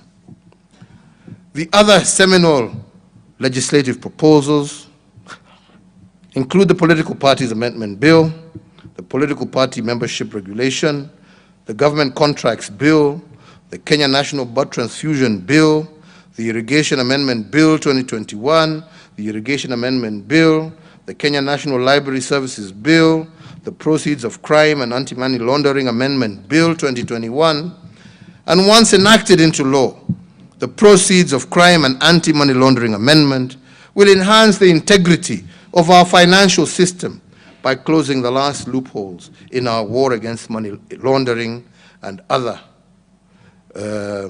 such maneno.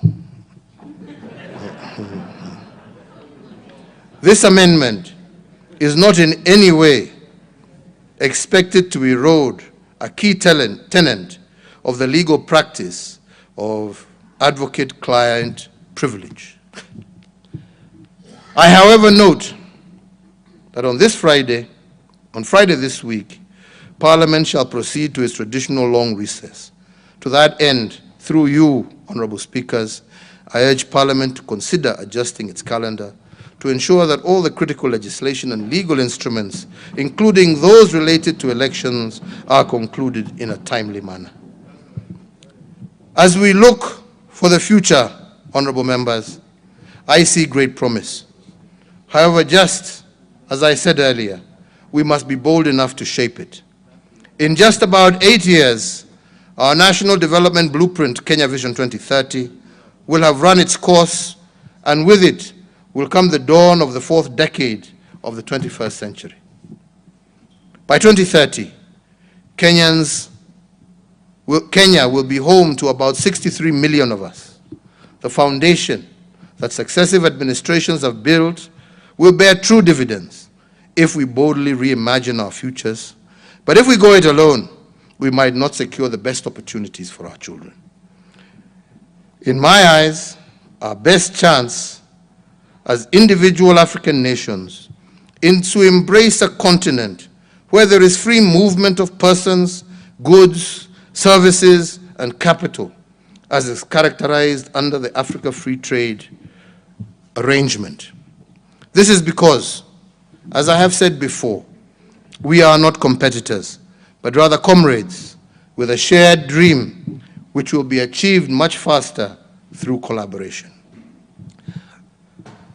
The Pan-African dream of our founding fathers that inspired the establishment of the Organization of African Unity that transitioned ultimately to the African Union must transcend to being beyond an inspiration. For Kenya to lead towards this course, on assuming the presidency for my second term, I issued a directive that any African wishing to visit Kenya would be eligible to receive a visa at the point of entry. I did this in the full realization that to secure the prosperity of Kenyans, East Africans, and Africans, we must begin in earnest to break down the walls that divide and separate us. So, Mr. Speaker, or Mr. Speakers, I challenge Parliament to put in place a legal framework to lead to closer union with our brethren in East Africa and across the continent, and to advocate for shared prosperity, greater fraternity, and greater security in Africa. Mr. Speaker, this intent must, however, be preceded by a solidification of the various regional blocs, and in particular, our own East African community. I say this because the whole is greater than the sum of its parts. When each part appreciates its role and the contribution of other parts, then the body is able to function effectively. The African Union will only be strong and vibrant when our regional blocs are of similar character. We must simultaneously re-energize our common bond as brothers and sisters in East Africa, even as we craft a path to the single African Union. This, Mr. Speaker, is the future that I see, and Mr. Speakers lead this Parliament in tearing down these barriers. So, honorable speakers, honorable members, it is now my high privilege and extreme pleasure to submit to Parliament the following 3 reports as required by the Katiba. A, report on measures taken and progress achieved in the realization of our national values 2020, report on progress made in fulfilling the international obligations of the Republic 2020, and C, report on the state of security of Kenya 2020. I have the pleasure of submitting alongside the constitutionally required reports, the report on the Kenya Business Climate Reforms Milestone Report 2020-21. I submit the report in recognition that micro, small, and medium enterprises remain the lifeblood of our economy, and as I stated earlier, my administration has instituted various reforms over the last years that tore down the barriers that constrain the growth of micro, small, and medium enterprises, enabling these enterprises to seize more opportunities and build back better. In that regard, I commit the reports of the record to the record of Parliament so as to maintain the momentum of the powerful engine that has kept our economy roaring. I thank you all, and may God bless you, and may God bless, preserve, and protect the Republic of Kenya and her people. And now, therefore, I hand over the reports to the Speaker of the Senate and the Speaker of the National Assembly in that order. Asanteni sana.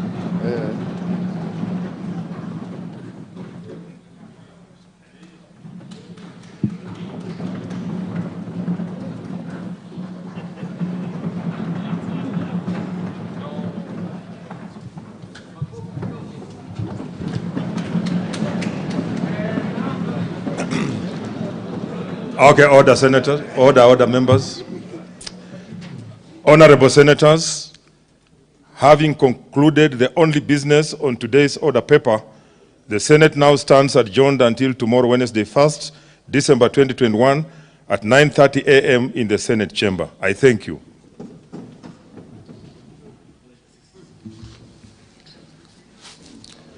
Honourable members of the National Assembly, the National Assembly now stands adjourned until Wednesday, 1st of December 2021 at 9:30 a.m. All honourable members and invited guests will join His Excellency the President for our reception at the Parliament courtyard, just in front. In the meantime, honourable members, please remain standing in your places as His Excellency the President and the Speaker's procession leave the chamber. I thank you.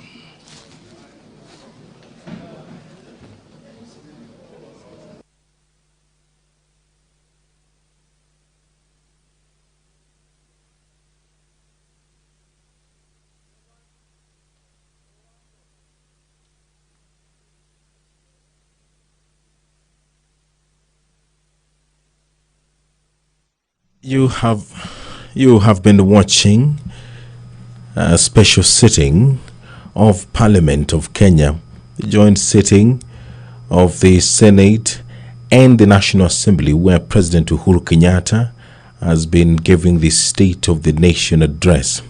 This broadcast was made available courtesy of the Parliamentary Broadcasting Unit in conjunction with the Kenya Broadcasting Corporation.